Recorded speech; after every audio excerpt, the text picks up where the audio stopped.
Welcome, everyone, to episode 22 of the Hoppy Thoughts podcast. 22. Damn, dude, that's crazy that we're at 22. That means we've been doing it for 22 weeks. Well, no, we skipped a week. We skipped 2 weeks. 2 weeks. So it's been 24 total weeks, 22 episodes. Still, though. How many weeks bad. are there in a year? What the? How many weeks are there in a year? 52. 52. Okay. Yeah. So almost coming up on Yeah. half a year. Half a year would be 26. So we got 4 more episodes until we've been doing it for half of 1 year. Yeah. Suck on that. 6-year-old Japanese women who are watching our show. Thank you. I haven't checked the demographics recently. I mean, if Instagram has anything to show for it, it's men from America who are watching. Yeah. 99.4% men and 0.6%. Ladies, where are you? Come to the sound of my voice. Yeah. Whoa. Don't you like our fake plants? I have a lamp. He has a lamp that is fueling this fake Jesus plant. Christ, dude. We're not doing anything for women. What could we do if we were to be a podcast that was like cater towards more female audiences? Oh, murder is like 90% murder, true crime. We have to have girls. Girls don't listen to men. We need a girl on the podcast for them to listen. Statements like that. They don't. Why they don't? They listen just simply don't. to us. They don't listen to men, so we need a female voice on the podcast if we want to increase our female listenership. Name a woman that listens to Joe Rogan. They don't fucking listen to him. Name a woman that listens to Joe Rogan. They don't listen to him. No idea. That's a good Anyway, my name is William, and this is Chet. Yeah. Coming to you live as always from Chet's Garage. The weather's been shaping up better here in Louisville. It's nice and sunny, and Will's got a new jacket. Tell him it looks good. New jacket. So you're I'm jealous. I like the jacket. Yeah, I'm sure you can go back and look. No one was around that part. Dude, there was it was only up to XL. And your boy is double. Yeah. Double XL. Yeah. It happens to the best of us. I am the best of us. Well, I'm just kidding. The best of all of us. All of us men. I am the best man. It's because I have a lot of love to give, okay? I have some place to store it all.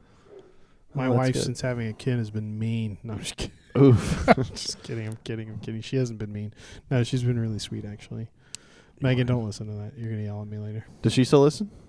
She does listen. She does listen. Does she, I don't think she's up to speed, but she does listen. She has been. She's been traveling a lot. That's a perfect time to listen. They want her to go to Seattle now, and I'm like, yay. Yeah, great. I love when you're out of the house and sleep is less. Yeah. But how was JP's doctor's appointment? Good, dude. What a waste of fucking time. Really? To be completely honest, gave him the once over. Yeah, and which, to be fair, he's 8 months, right? Yeah, that's what Megan said. To be fair, they did say if you think nothing is wrong, you do not need to go. Yeah. I was in the camp of we don't need to go. Nothing's wrong. That's what they told us. Mm-hmm.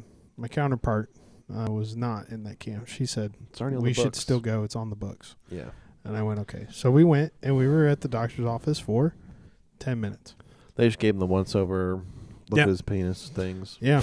Yeah, they said, drop them drawers, boys. That you dropped your drawers. Yes, exactly. I was a little confused in the moment. But hey, Doc, just look at this. Yeah, Healthcare is expensive right now. Insurance. Yeah. Can we do like a bundle deal here? 2 penises for the price of one. Yeah, no. Seriously. Do you think I have a hydrocele? What's going on here? But no, she was was this a vaccine appointment or no? No. So purely like, hey, post-op, how's it looking? And we were like, it looks great. And she went, yep, looks great. That's it. Literally. Looks great. Held it still and was like, yeah, it looks really good. Your stitches look good. Your scarring's going to look good. Great. He's going to have a perfect little penis. And I went, fantastic. Thank you, crazy lady who comments on my infant child's penis often. It's so strange. It's a whole...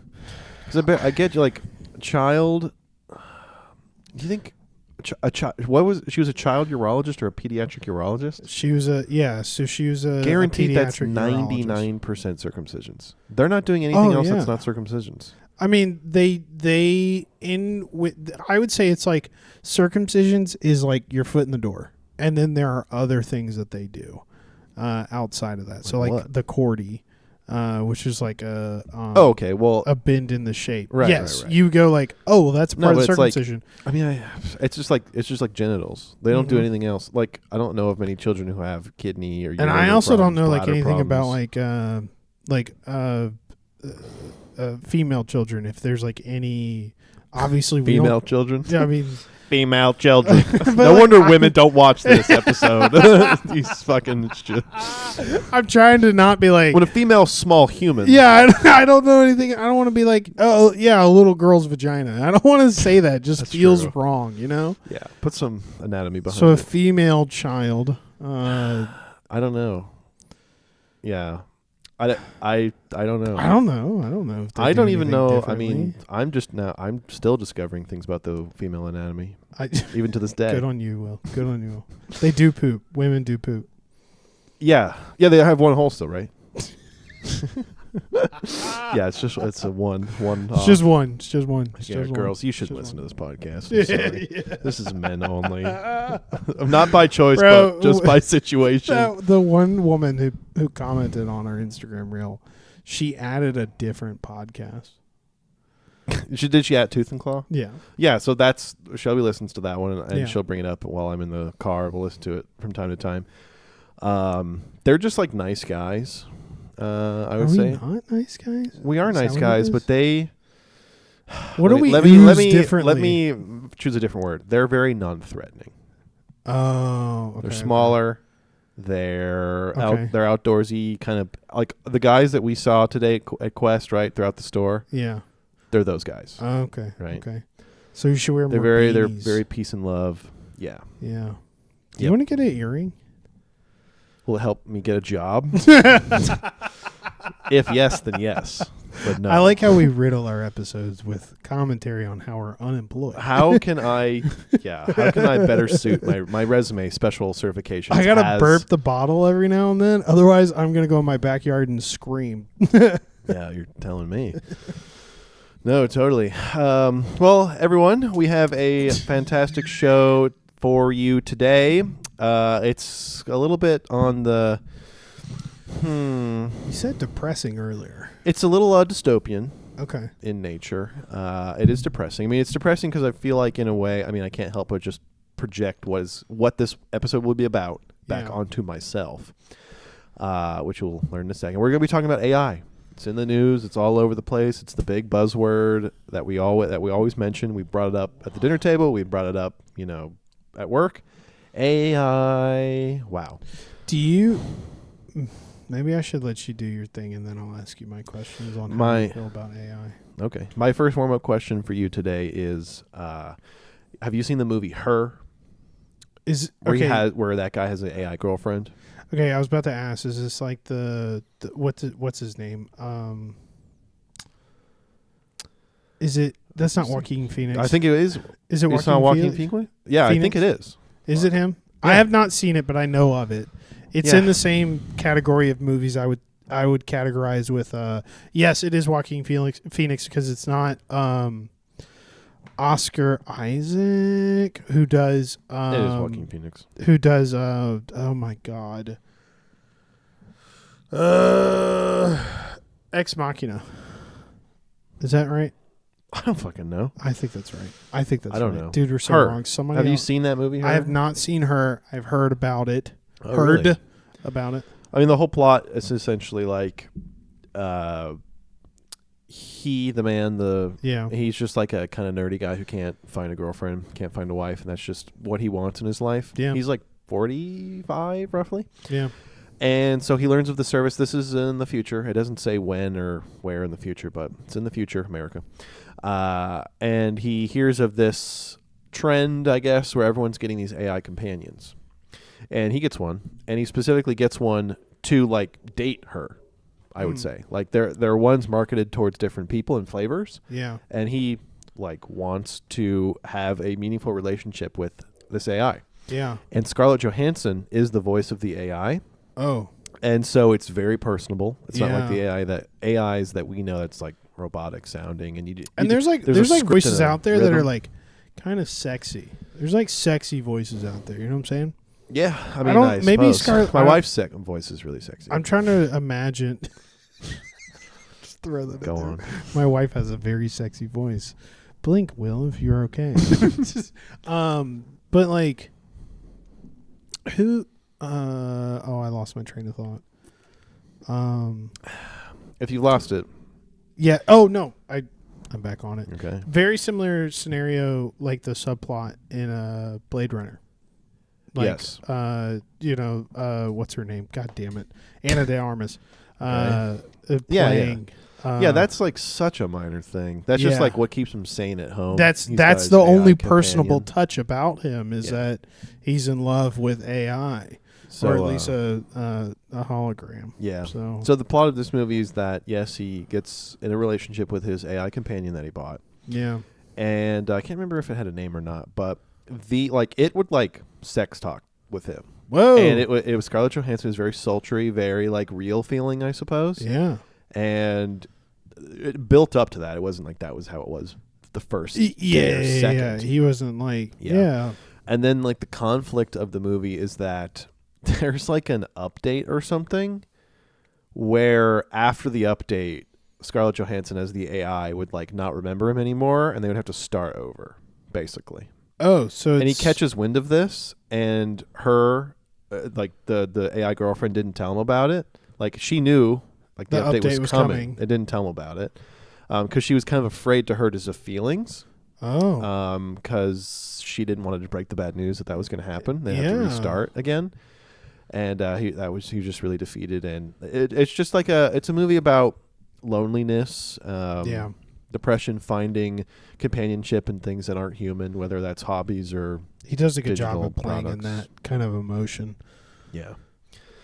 But anyway, I just thought of that. But when do you think AI like really took the biggest leap? Like what? Maybe a better question is, what was one of your first memories of AI? Because mine, for example, was way back when video generation was just launching. This was like 5 years ago. Mm-hmm. And for whatever reason, the person who decided to train their AI, it trained them off of like Will Smith movies. And it was like terrible AI recreations of Will Smith scenes in movies. Specifically, Will Smith eating spaghetti. If you don't recall this, I'm going to pull it up on the TV because I remember seeing that and going immediately in my mind like AI's a crock of shit. Yeah. It's not getting AI's a total waste of everyone's time. No, I've never seen it, to answer your question. My first encounter with it. Quite a retrospective.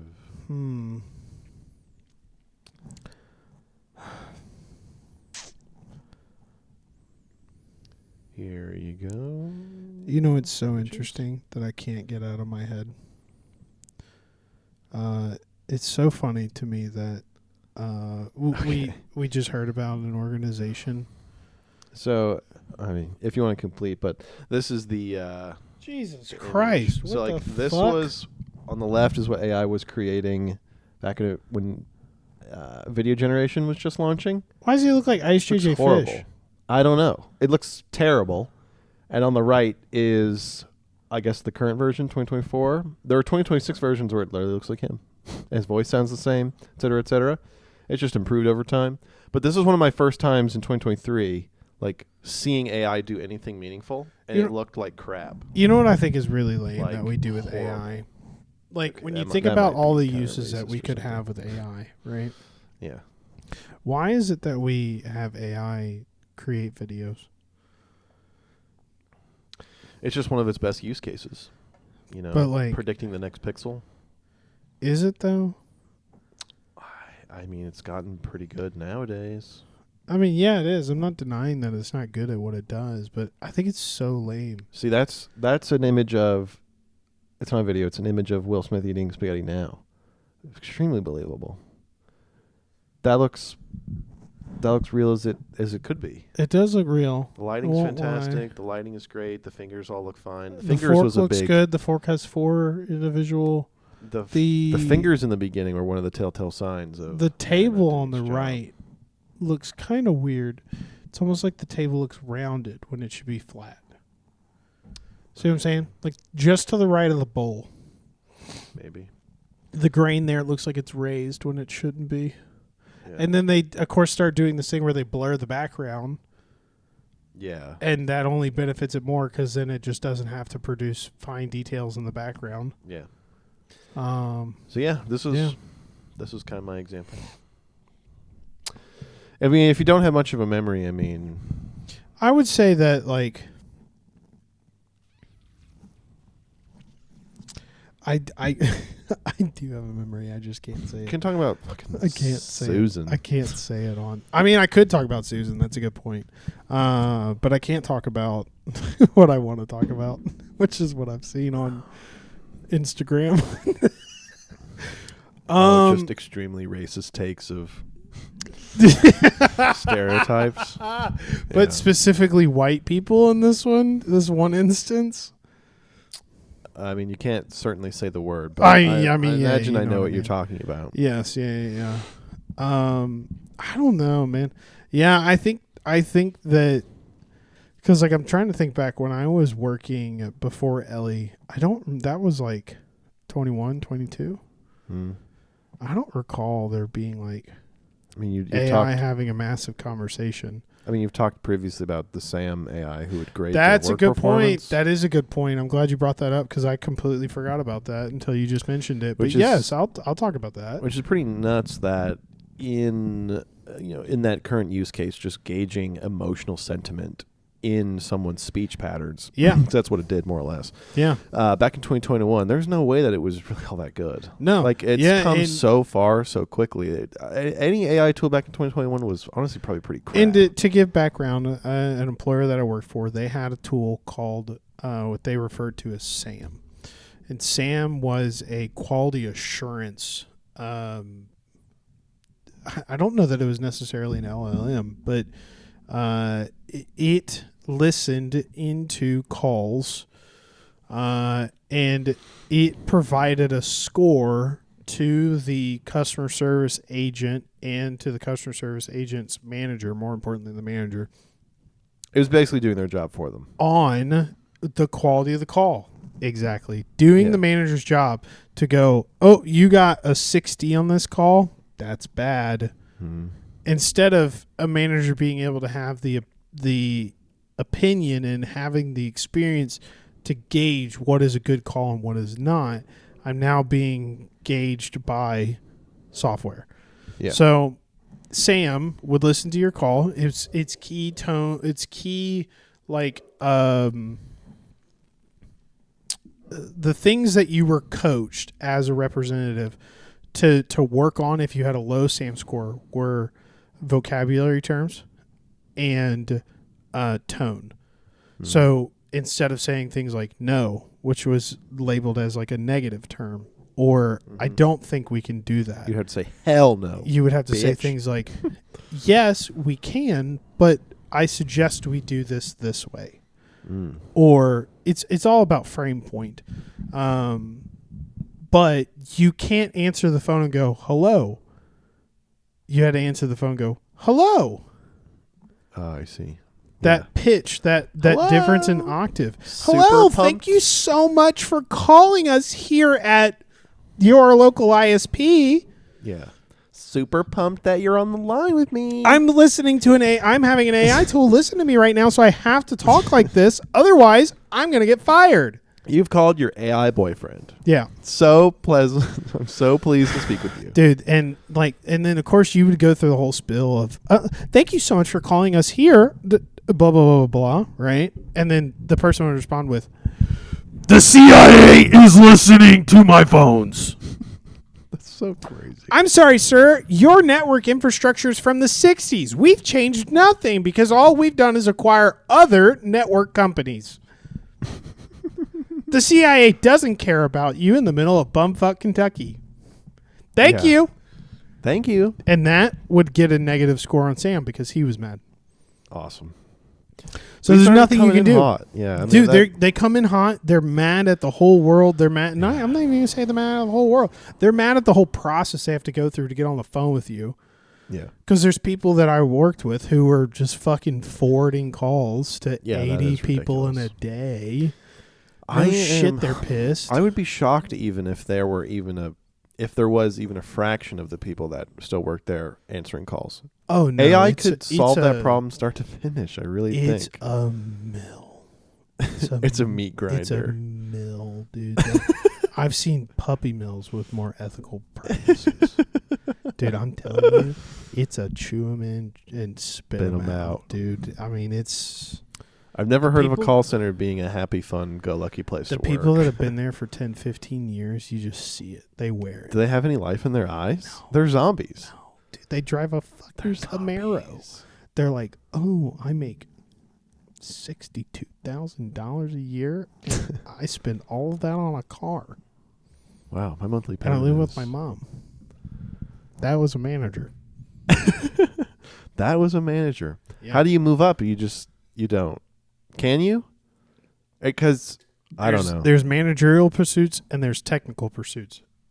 So for like $3 or $4 more an hour, you can move up technical. But then if you wanted to move up managerial, then yeah, you would get a pretty significant bump, maybe like 10, 12 a year. Mm. But problem is that there's get like more technical positions. Hell no, dude. Those people that have been working for that company have been there for 20 years. Yeah, the managers aren't going for directors because they don't do anything. Because the directors are being hired and probably from like Harvard Ivy Leagues. The directors are over at Quest at their sales before their morning 9 a.m. meeting doing absolute jack all. Dude, that guy. For context here, I'm making a reference. We were standing in line at our sale, and the gentleman behind us standing in line, there's probably like 50, 60 people in line. We need more context. We were at a store today. Yes, we were at a store today shopping at a fire sale. And would you like another beer? Sure. And in this fire sale, I mean, there's probably 200 people in the room, and doors have just been open for maybe 15, 30 I've never seen minutes. so many people in a smaller place. Honestly. Yeah, it was almost like borderline Black Friday shopping, or like what you remember Black Friday shopping to be. It was like cockroaches who just found a piece of steak or something. Yeah, it was nasty. Rough. People were rubbing elbows. You could tell people were getting frustrated and upset at each other, which, I get it. Hey, everybody's got a personal bubble. I also am a person who's like, there's a lot of people in here. I don't want to be in here. So I get that. But the gentleman behind us, not a bother, wasn't doing anything wrong, was standing in line with his stuff. Will and I have one item each. Will's wearing his, and I'm wearing mine, actually, funny enough. Boom. My pants. Tricked my you. knee popped. You thought it was his Yeah, you thought it was my Idiots. You thought it was my Turns out it's shirt. his pants. But the gentleman behind us is standing in line. He's not really saying anything. And then someone in the crowd comes out to the line, and he looks at him and he goes, hey, Jared, how many people do you think is in this line? How long do you think the line's going to be? And Jared's response was, long enough that I won't make my 9 a.m. meeting. Mm-hmm. Now, I didn't say anything in the moment, but of course when we walked out, I looked at Will and I went, he's doing absolute jack shit in his 9 a.m. meeting. Yeah. He's doing absolutely nothing that he's like, damn it, I'm going to miss my 9 a.m. meeting so that I can buy this pullover. Yeah. For $80. For $80. $80. It used to be $140. Yeah, it was $140. It's a Coxtopia, whatever that llama brand is. But yeah, he's just in there. He works a remote position, and he's got a 9 a.m. meeting that he's not even going to attend. These are our coworkers, folks. Yeah. I forget why I brought that up, but I don't know. I think you were just mad at big corporate maybe for a second. Oh, maybe. That's a good point. You're talking about managers and directors who maybe should not have the job that they have. Yeah. At our local ISP. These folks are just not even attending their 9 a.m. meetings because they're too busy buying a fucking quarter zip than they are actually working. And then there's people actually working in those call centers busting ass and getting called by absolute lunatics. Yeah, monsters. Literal monsters. And they're like, but we have really great health care. And I go, we got to get out of here, man. This is a prison. They put you on the 6th floor and you're like, I'm ready to bust out of a window. Have you seen Severance? I haven't. I haven't. Okay, well, it's really good, but it's the same idea. It's just like the whole like context setting of Severance is that it's a team of 4 people. Yeah. They have cubicles that are like in like a crisscross, so they can all kind of see each other if they wanted to, and it's just them. And it's just they do what feels like to them meaningless work. They literally look at random numbers on the screen and try to detect patterns. And then they pick out the patterns, and that's it. Yeah, they literally just, and they're meant to be doing that for 8 hours. And their manager, who is a really charismatic guy, he just makes them, his whole identity is just to make them sit there and do that for longer, even though he doesn't know what it's for, and no one really knows what it's for. Yeah, just do meaningless work all day long. And then everyone it starts to go crazy, Everyone's just like, what the fuck are we here for? What are these numbers? Yeah. What's going on? What's the bigger picture here? Why am I feel like a trapped animal. Yeah. And then they actually find trapped animals. And then they have like a whole therapy session on like... They find trapped animals? I didn't know that. Yeah, there's like it goes deep. There's a whole part of the office that has symbolism. Like... There's a whole department that deals with taking care of goats. There's a whole room with dirt hills.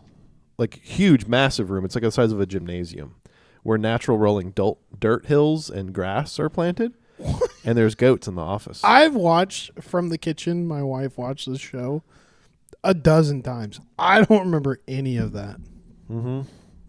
Season 2, I think. Yeah, she's definitely... No, I think it's season 1 because you don't learn about the goats until season 2. Anyway, it doesn't matter. Yeah. Yeah. That's crazy, though. It's like after working at MedPace in the cubicle farm, I looked at myself every day in the mirror. I'm like, what are you? What am I? You lose your identity. You're no longer William Marsh. And you're just a fucking beating heart with fingers and arms that just does what is asked of you. It's so non-passionate and pointless. It's painful. And it just strips the life away from you. You're just like, and then now we have this thing where it's like, I have to actually worry about AI taking my jobs. Yeah, now we're competing against that. Yep. Yeah. As an administrator, a network system administrator, like 1,000%, an AI that is just trained to do my job. Yeah. Could absolutely do that's not because my job's not difficult. It's just that AI is that good. Yeah, no, it is. I don't think that I want to discredit for what it is, but I do want to discredit on what it's taking away from people. Because that what this means is more and more people will become physical laborers that AI can't compete with. Yeah, it can't physically push or pull something out. Corporate life is just going to turn into just our script's fucked up. Got to fix our script. The parameters in our script it's not right. Let me change my severity levels. Yeah, and last thing before I jump into the main topic here. Yeah. I also feel in a way like dumber. Yep. Because the moment that my own brain senses that it needs to do something mentally stimulating. Yep, difficult. It's like, hey, I can do this.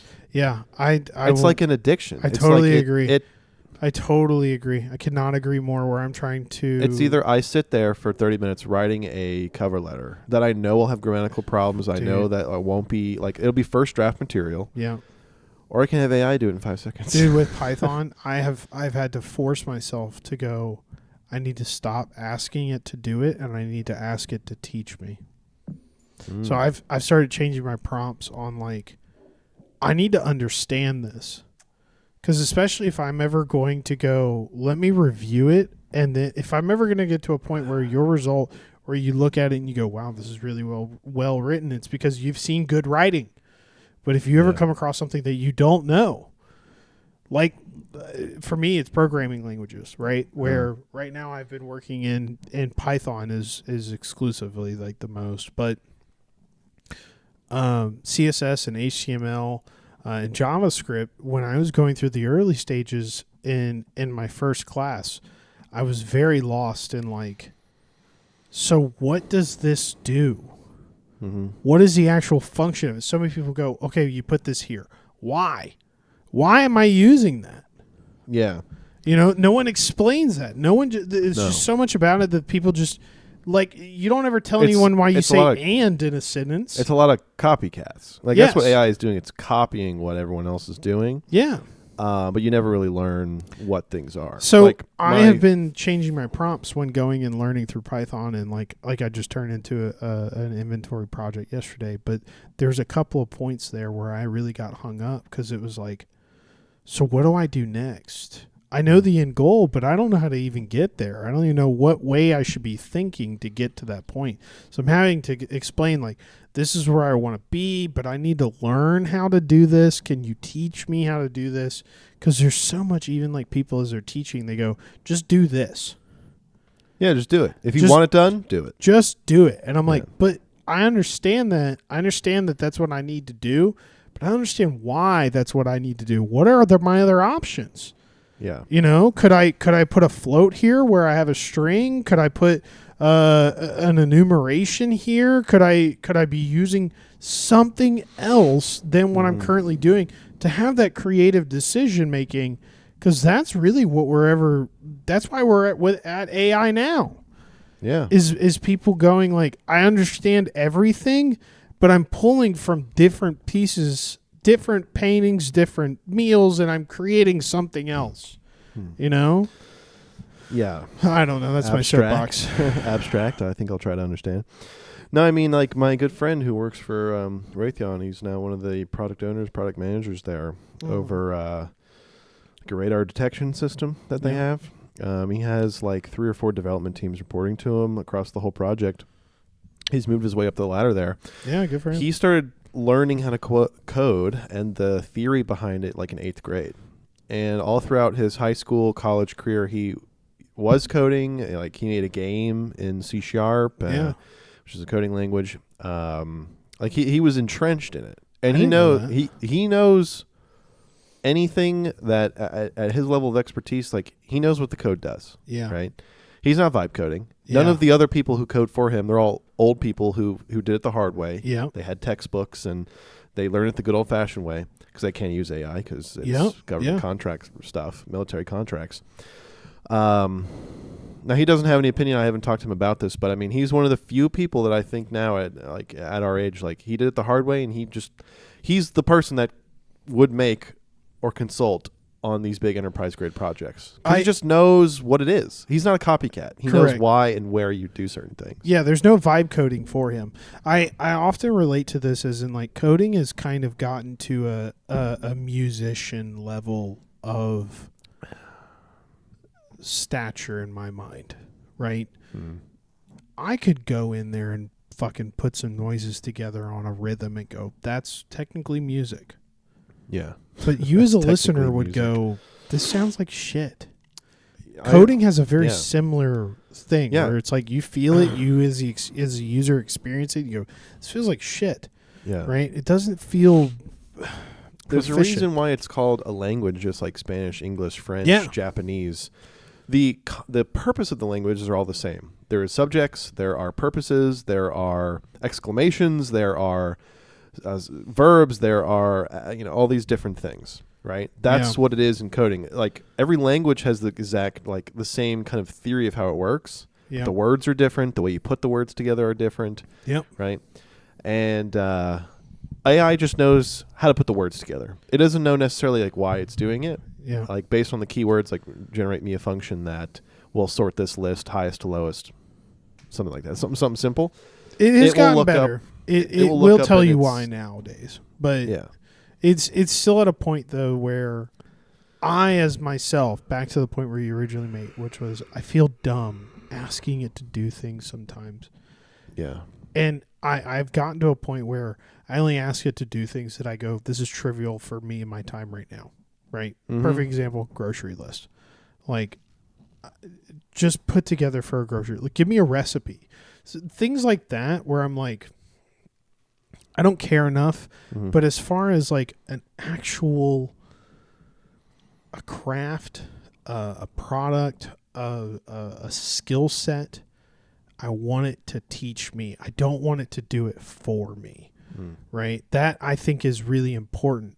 But the problem is that most people don't have that mindset. No. They just go do it. And we talked about this recently with someone else that we know who is making a product using AI. Yeah. A ton of people are. Not that it's bad that they're necessarily doing it. I would be shocked. I mean, I think it's more of an age thing. Like, if you're between the age of 18 and 40 and not using AI at your job, like, I honestly, you probably just can't even log into your computer.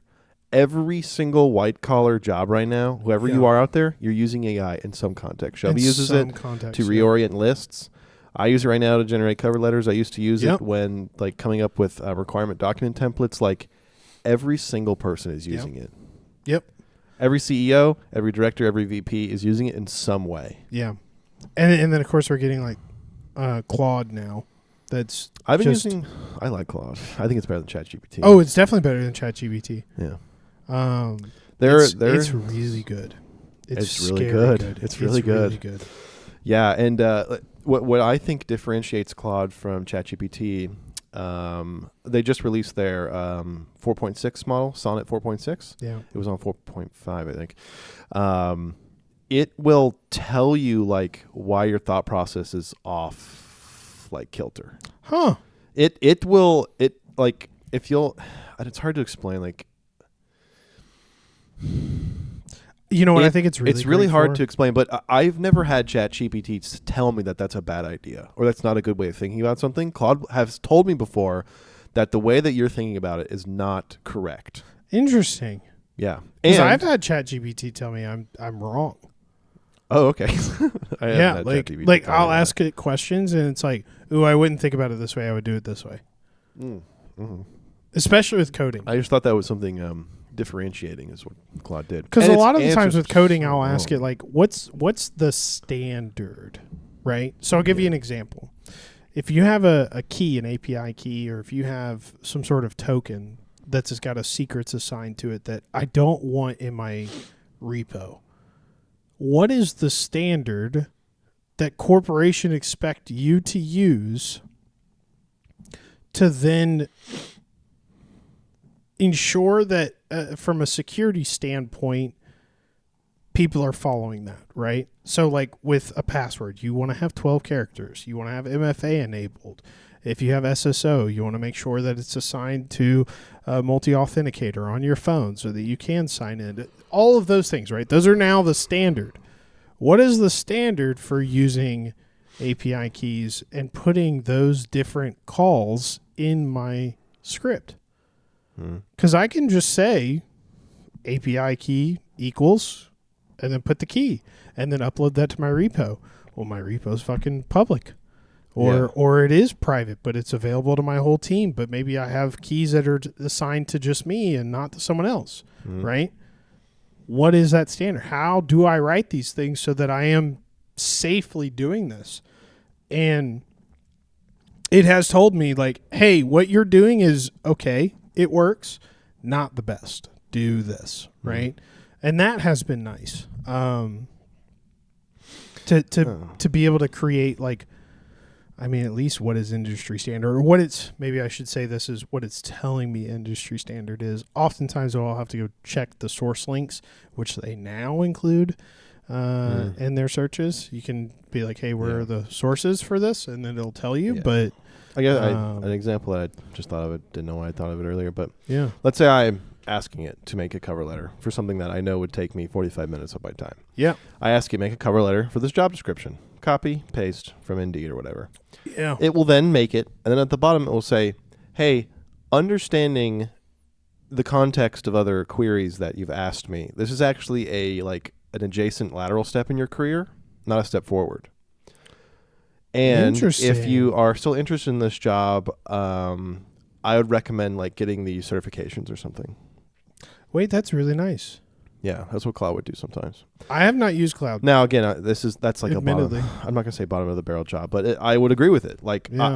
Yes, that's not my dream job. That's not a product. That's an IT coordinator job that I applied to, not my mainline career path. Yeah. An adjacent tangent, right? Yeah. Yeah, I was like, I agree, bro. Yeah. I agree, bro. Yeah, but just make it, please. It's not my dream home, but I need a place to live. I need a job. Yeah. Yeah, exactly. No, I get it. It's come a long way. And so that sentiment that AI is becoming better and better every day. I mean, it's a very I totally divisive stole your cover letter format, your template, by the way.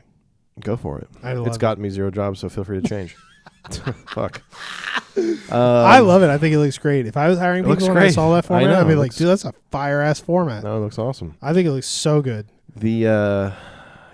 AI is very divisive. Like me personally, I'm more on the side of AI is kind of dangerous for the workforce. Yep. Shelby thinks it's just will be interpolated as a tool, and it won't have any major disruptions to industries. I think it's too powerful. She's like, yeah, it still gets things wrong. It's not perfect yet. I'm like, it's just But gone. yet, that's the point, is you're saying yet. Mm. You're saying yet, and people deal with like error margins all the time. Sorry. I know. No, my TV just turned off. No worries. I have a bunch of visual aids today. Well, yeah. What we will be talking about today is a company, or I guess a think tank, maybe. Sorry, I'm pressing all the buttons. Pressing all the buttons. It's okay. I can actually talk while you're doing this, because something I wanted to bring up earlier, I mentioned it briefly, but I think it's so funny that someone we recently learned who is now got a company around an AI product at one point told us that AI was dumb. Yeah. And was not needed, and it's ridiculous. That's what we're falling on. Yeah. And yeah. No, for context for people, I mean, my wife, if you're listening, an old mentor of Jet and I's, the crazier one, I'll say, I've heard him say from his mouth, AI is dumb. It's old wine in a new bottle, is what he would say. Because when he was growing up, voice recognition, voice to text, that's been around for a long time. Yep. Being able to recognize speech patterns and things, that's been around. So I think he took a maybe soft approach to it. Maybe he was asked in a context that he couldn't really like sit down and think about it too much. But he's kind of an older school guy. I don't know. Yeah, he is definitely older school. His sentiment was AI is a fad and the bubble will pop. He wasn't a believer. No, especially in the long run. I think that is, and I think he's right. I'm not saying that he's incorrect. I totally think he's right. I don't see a world in which that AI becomes. I think that there will be such a distaste for it. Really? Yeah. A distaste. Yeah. Do you think, like right now, if you're like, I won't use AI ever again, I won't use it. I will somehow disable Google's AI answers. I'll give you another. Do you think you could do that? I'll give you a different example. Right now, we're seeing everyone go to cloud computing, right? With like Amazon AWS. I think that is also going to be a bubble that burst. Cloud computing? Mm-hmm. I don't think anytime soon. Not anytime soon. I mean, if the AI bubble pops, that in and of itself will pop. Because a ton of AI computing resources will be used for AI. But I do think that companies are... Right now, we're seeing companies lean so heavily on cloud computing. And eventually, it's just going to be too much. You think? I mean, what... Mm-hmm. Or maybe it's not. Maybe it never does get to that point where it's too much and we just pour onto the resources of the earth. Like, what do you mean by it won't be enough? I mean, you just build more data centers. I mean, like U.S. East Main 1, right? Every time it goes down, dude, flights are getting canceled. Half of the services on the internet have gone out because our data centers are literally down. See that? You're talking about like the Cloudflare? Mm-hmm. Or not just Cloudflare, but just in general data centers. So U.S. East Main 1 is in Virginia, and it is the collection of servers that when it goes down, a quarter of the internet's not working. Yeah. And I think that we just have too many eggs in one basket. And I think that corporations are putting too many eggs in the cloud computing basket. Nobody is locally hosting enough, right? They're selling their resources of their servers out over the internet versus having their own homegrown software in their own building, right? It's what we used to have. Hell, the fucking server's right there. You know, like I just think that while is a it's a higher upfront cost. It's a higher upfront cost, just as you said. It is way more reliable, because what am I meant to do when it goes down? Yell at Amazon and hope that things get resolved? All it's going to take is, what happens when Amazon fucking flops? I think they're at a time now where they're. You think they're eternal? They're unfloppable. You think so? I do. Like, I think the government would bail them out. Because the government has tons of systems and structures on them. If AWS fails, the government fails. So many things would fail. But that's my point. Is it's just too reliant on one system. I mean, I feel like that needs to be something that is regulated. Like, that's a good point. A business is always going to move to be the cheapest and efficient, but the cheapest and efficient is not always the best. So I guess in a sense, then, kind of like how the government separated AT&T in like the 50s, right? It's a monopoly. Do you think that the government would ever do that to Amazon and say your cloud computing services is too much of a monopoly? I mean, if they start becoming a monopoly, but I don't think they are a monopoly. I don't know how much business they own and how much cloud computing happens on AWS, but much. There's a lot of other. There's a lot of other ones. It is the industry standard. It is. You go to AWS. I looked at dude. The pricing for AWS is insane. What do you think is their market share? 60%? More, for 70. sure. For sure. I think it's probably like 70, 75. This is my guess. Because I'm thinking about Is this in terms of web apps or like traffic? Traffic. Just general usage. Because other people are using... in that case, then it's not AWS's problem then. Yeah, I mean, that is fair. Where it's like they have such a good service, but like at some point, we're going to see major outages because AWS went down. It's inevitable. Again, that's something that the regulator, our great, beautiful Orange Cabal regulators, should think about. Like, you have to have at least... but they're fucking stupid. Correct. It's not on Amazon to go, we should reduce how much money we can make. Redundant measures are a necessity, and if you don't have them, right, you're impacting the lives of millions of people. To me, that's a public necessity. It's like utility. If the water company failed to deliver water to people, there'd be fucking riots in the street. Yes. Internet is a utility. At this point, I think like every single house in this neighborhood, every single house on the planet. Yes, I see what you're saying. Like an ISP service is a utility, absolutely. Right, it's such a utility. It needs to be regulated like one. Yeah, and it needs to be thought of with redundant measures in mind. Yeah, that's what I think. I just don't. And that's not going to happen. I don't. I mean, like with Cloudflare's outage, it's because it's on AWS, and then with Cloudflare going out, like. I just don't. The future is, I mean, it's cloudy. It's got really. It's bleak. Big dark clouds. It's around so bleak. And to me, that's not a localized, acute feeling or thought. I've been feeling like, what does the future of America look like? What's the future of the Western world look like? For the last 3 years, like I feel like it only gets kind of more dark. And why am I so crazy? Kind of political to think that, and technological. Yeah. And why am I so crazy that like in all of that? I just go, you know, it'd be better than any of this. I smoke cigarettes on a boat and drink wine. You should move to the Caribbean. Dude, just fucking buy a boat. Sell this fucking house. Buy a boat. Go live on a boat. And, like, I don't know. Go for it. We've been unemployed for too long. No, I can't. I can't leave you guys. Okay. I would. I'd teach them.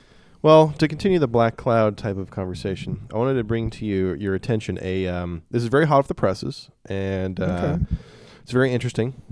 What this is and what I'm about to present is titled, it's a paper released by the Citrini Research Group. They are a macroeconomic advisor group. So their job... Did you do this PowerPoint or they? Yeah, the whole thing. Yeah, they did it, right? They wrote the paper, but I made the PowerPoint. Okay. It's summarizing the paper. Okay. So they titled the paper "The 2028 Global Intelligence Crisis." It works to predict and propose a future to the question of what if the AI bubble doesn't pop now, it grows larger and pops later. Basically, like the billionaires, the millionaires out there in the world who want AI and are profiting heavily off of AI products right now. What if they turn a blind eye to any of the bad happening and continue forward until something really big happens? So what is that really big thing that happens, and what is the road? So this is still theoretical. It is theoretical. Okay, because I have a complaint, at least with that initial. It's a doomsday type of prediction. Okay, in a sense. Okay. Because like right now, I don't not think like that nuclear bombs are going to go off and kill us all. It's not the same thing.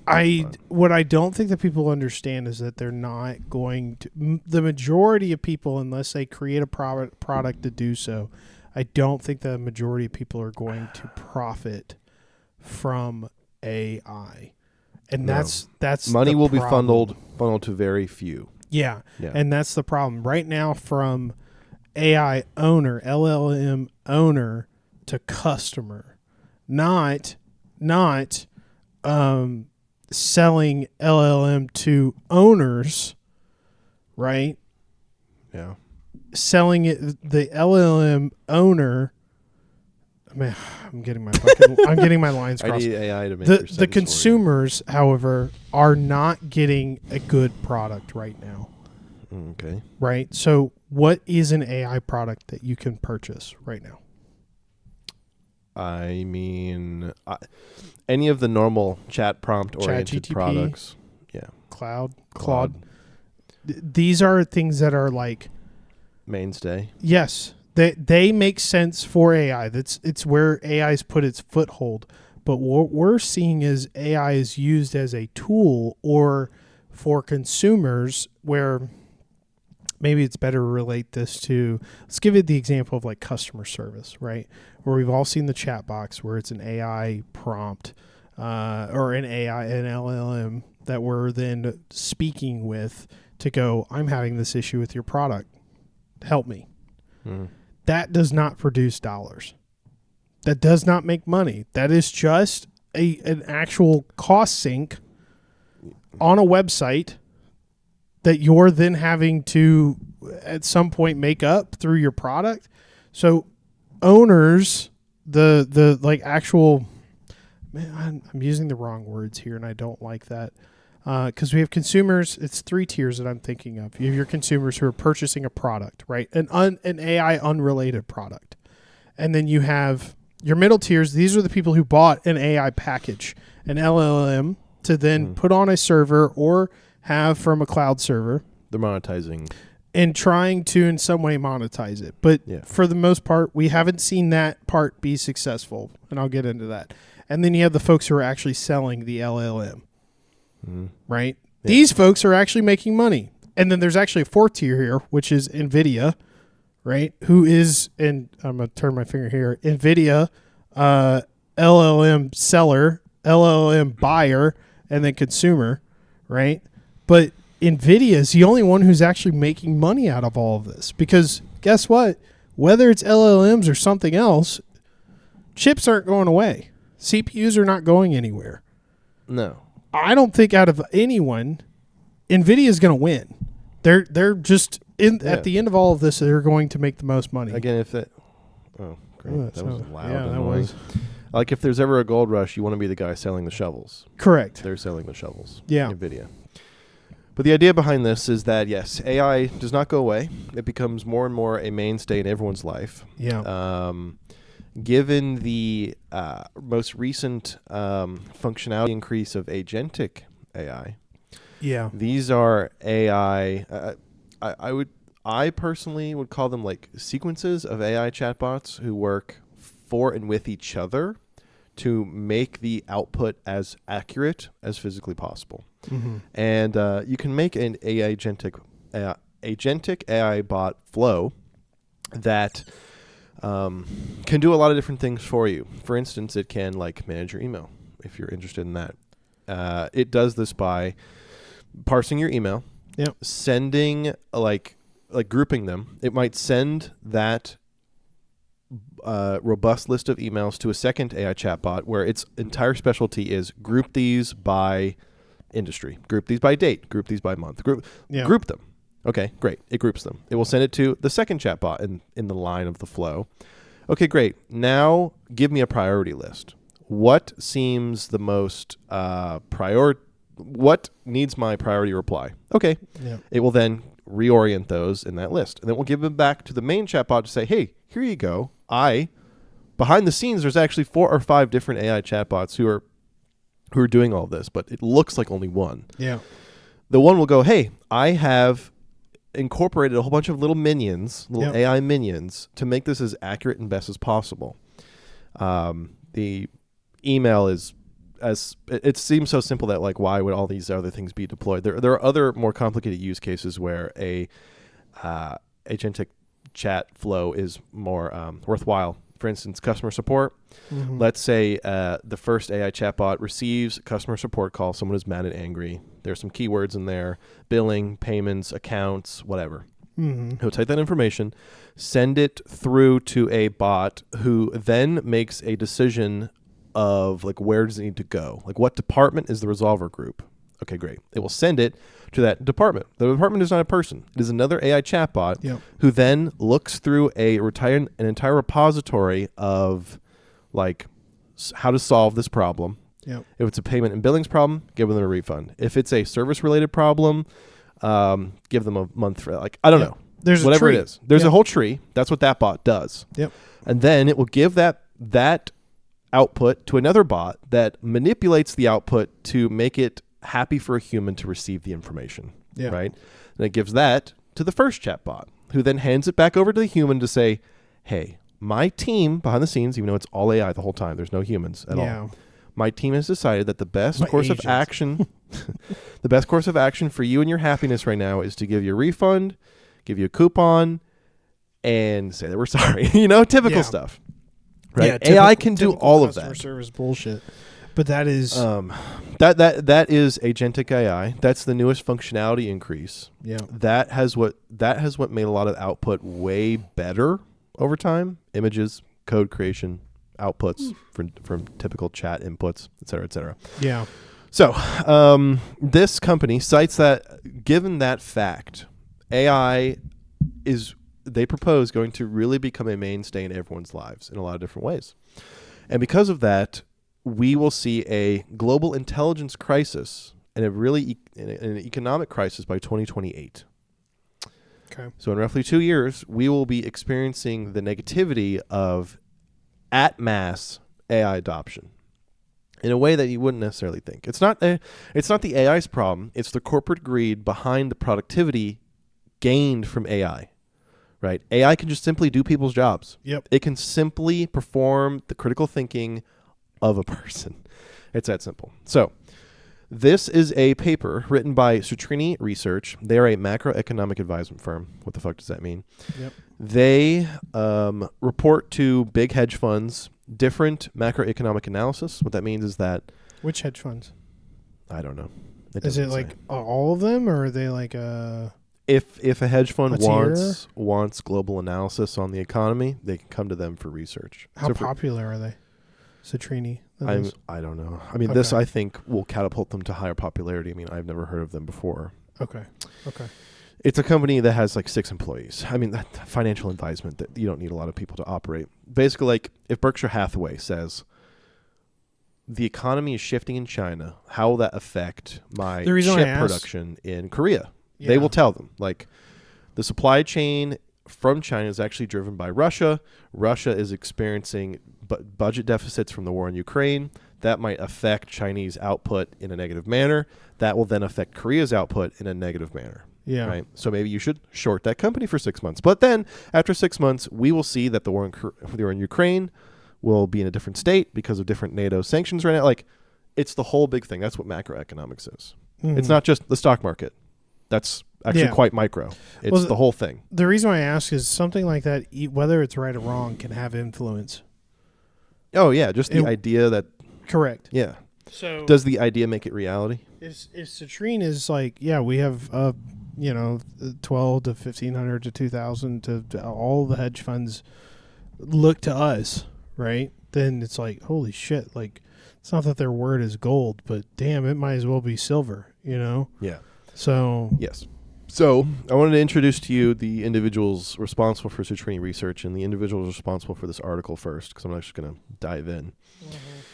So again, what does the GLC stand for in the URL? 2028 GLC. Oh, it's like a Substack. Oh, it's an 2028 Global Intelligence Crisis. I'm sorry. I see you now. So the CEO of Citrini Research is a name by James V. I don't know his last name. His COO is Nick Reese, and a contributor to this article is a man by the name of Alap Shah. Hopefully, I am pronouncing that correctly. Where are they from? Their entire LinkedIn profiles. Oh, it's not activating. Let Let me refresh the screen here. Sorry. They're from New York, mainly. Let me just share. From New York or in New York? They're in New York. Okay. I don't know where they're from. I mean, I just researched their LinkedIn, so I stand over here. can't really tell you for certain. No, I'm still on my second one. Okay, great. Here we are. Got me stressing over here now. So the CEO has been CEO since 2023, so they're relatively a new consulting firm. But previous, he worked for various capital management firms. He's worked in various like finance consulting firms. Funny enough, the CEO actually put that he was an EMT from the year 2010 to 2023, which I thought was kind of wholesome. He was an EMT throughout for 13 years? Oh, 2010 to 2013. Sorry, I may have misspoke. Oh, so for 3 years.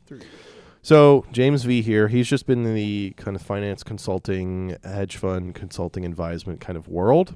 Mm-hmm. The second guy, Nick Reese, he's the COO, and let's be honest, this guy probably is the one that gets most of the stuff done. Yeah. He's been a investment research consultant, specifically focused on macroeconomics. So again, he's the finance guy who's done this before. Go back down to his timeline for me real fast.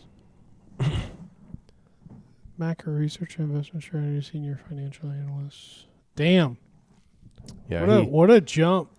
Yeah, his first position at Merck Investments was a financial analyst in 2012, and then he worked his way up to VP over 10 years.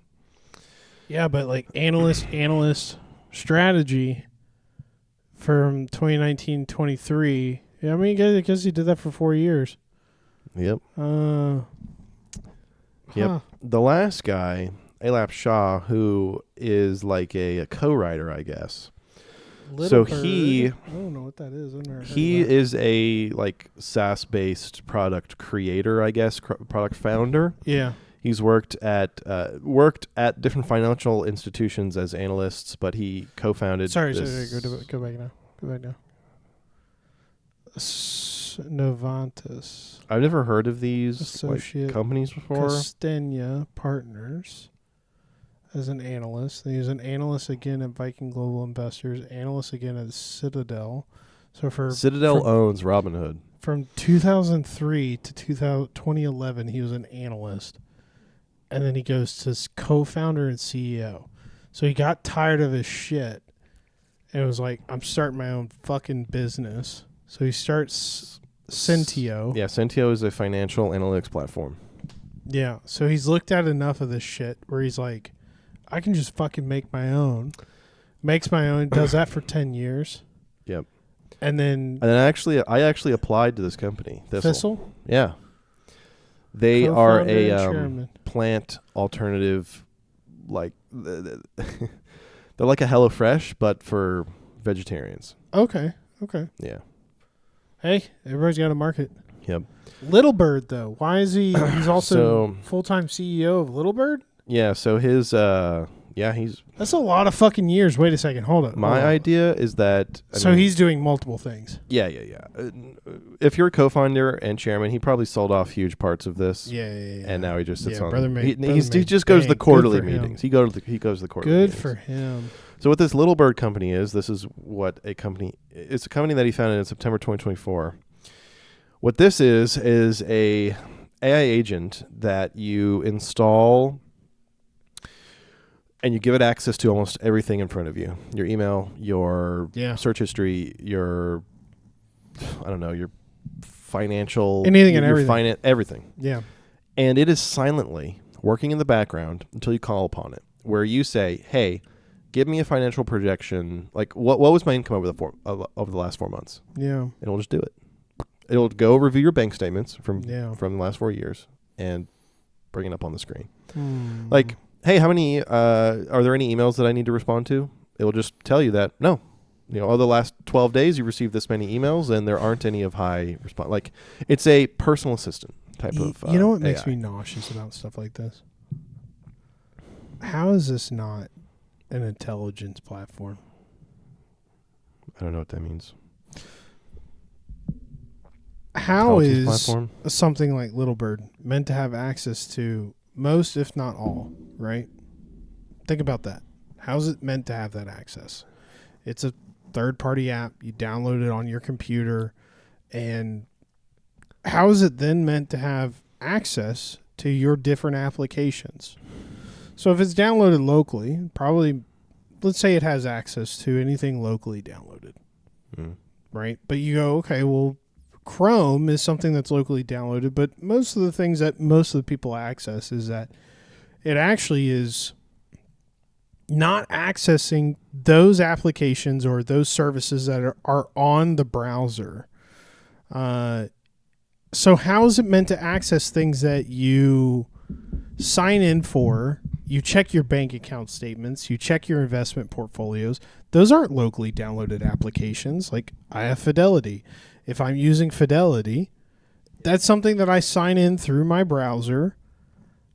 I have a username and password with MFA. These are all things that I'm meant to keep up and sign in on my own time. So how is Little Bird an application downloaded on my computer that's essentially, it's not a financial tool, it's a monitoring tool. Yeah, in a way. I mean, I don't know how it's works monitoring for your finances, right? It's looking for what receipts, transactions, your bank account statements, all that. Where is all those things? My only thought is that it has to be monitoring what's on directly your screen.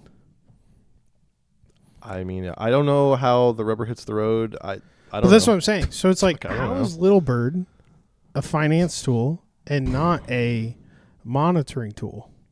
In which that, is it just meant to close its eyes and not see for it to know the other things that you're doing? No, exactly. It's a 24/7.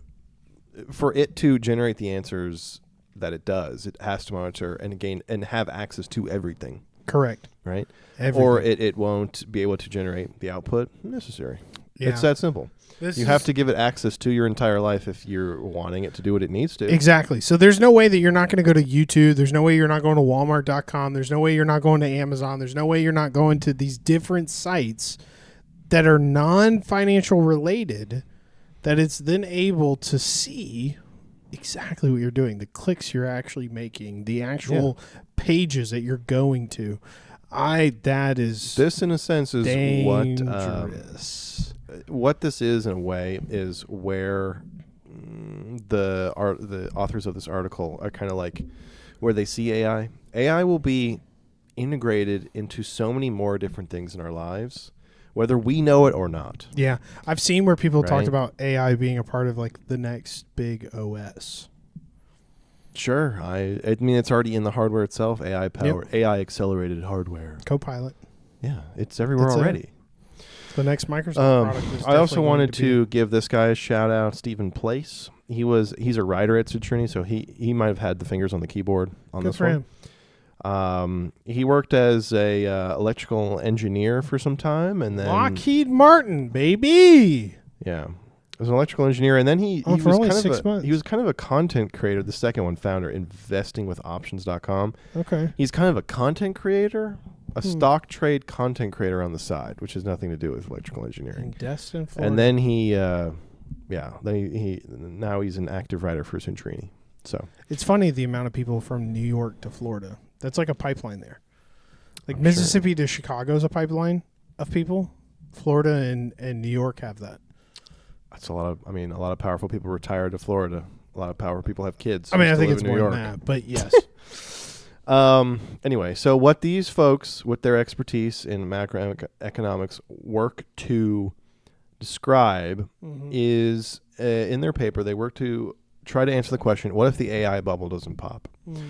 Or at least it grows bigger and it pops later, and it pops way bigger and way more devastating. They cite a lot of this. So what the way that this paper is structured is a timeline from kind of mid 2025 when agentic AI became kind of like launched, I guess. How it's being used today in early 2026 and where they think it could go, which could lead to some massive implications. And we'll get there in a moment. Very much to answer a question, where might we see ourselves in 2 years? So the authors propose that with agentic AI, a ton of companies, and we already see this, I think. We already see this all the fucking time. Yeah. Every company out there in the world wants to use AI in some meaningful way. They don't even fucking know how to use it, which is kind of the problem. No, yeah. Which is which acts as a barrier between what I'm about to tell you. With agentic AI, coding and creating products is actually way easier than it was before. Because you used to have a whole conglomeration, a hierarchy of people to design the product, implement the product. You don't have to hire an artist. You don't have to hire a whole segment of your IT. Yep. Like, like my job in coming up with new features and all this stuff, like AI could do it. Yep. You can just ask it, what new features could we include that our customer base, or you even do like a survey where it's like, what are the complaints? Produce me a new feature from those complaints. Yeah. That would solve those. Yes. And so AI 30 seconds. AI can do, except at this moment, right? It can't do a lot of the DevOps stuff, which is like server architecture, network connectivity type of stuff. It can help a lot of that. But right now, it really allows directors and VPs out in the world who really have no idea what they're doing and are the worst decision makers I have found to mass produce with little human effort, like it doesn't require 30 people anymore. It now requires 5 people to create a product that is marketable, usable by anyone out there in the world. Yeah. The market will be bloated in some capacity with AI products, which is kind of where we're at. There are so many AI products out there in the world that some people use, some people don't. Businesses use them. Enterprises have integrated them into their mainstay products. I don't know. It's all over the place. Yeah. Like it's bloating the internet, and the product scape entirely. Yeah. And a big theme here, as I'm moving on to my next slide, is that in this world where digital products can be made with minimal human input, and the AI output needs minimal human input or surveillance, productivity is going up. The idea that I am generating revenue out there in the world with little human involvement, productivity is going up or staying the same at minimum, while human involvement is going down. Yeah. The idea here is that, let's say last year, 2024, 2023, you're an IT executive and you had $100,000 to spend on personnel or invest in AI. Yeah. You spend the time and effort and you build an AI product, or it has AI involved in your day-to-day working environment, et cetera, et cetera. You now take the $100,000 that maybe used to be 3 employees. You now cut an employee. You have an AI investment, right? You have your 2 employees work on an AI product that works to solve a customer service problem. Our business is literally trying to do this, right? It happens all the time. This will create a feedback loop where productivity, the idea that things are getting done, will go up faster while humans being involved, or the need for humans to be involved, is going down. This is one of the first times in human history where a efficiency, productivity increasing product has actually resulted in less human involvement and less jobs. The other thing I want to go back to something you just mentioned, which was 100,000 between AI or 3 employees. The way that inflation's working, especially in IT, realistically, you're talking about maybe 2. Yeah, if not $100,000. 1 employee at $100,000. Right. So it's like, it really is, you're getting not 1, 4 to 5 employees out of AI. Yeah.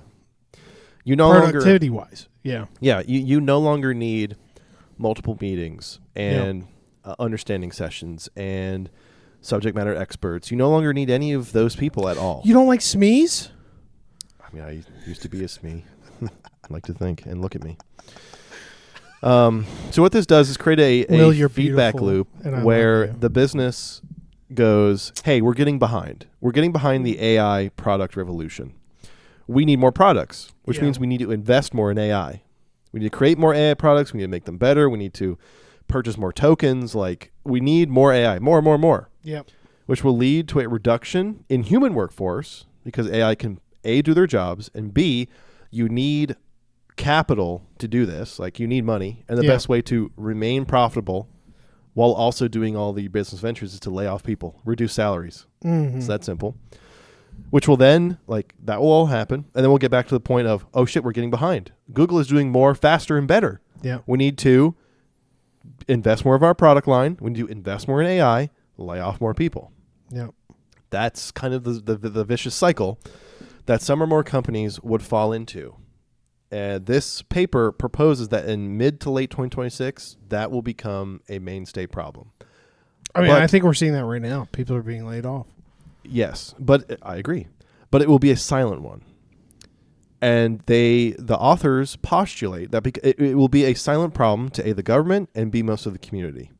The reason is that a lot of these jobs are white collar in nature. They're desk jobs, meetings, development. You're sitting behind a computer doing the things that you need to do, right? Mm-hmm. I want to let you know that 40 to 50% of the entire U.S. market are those people.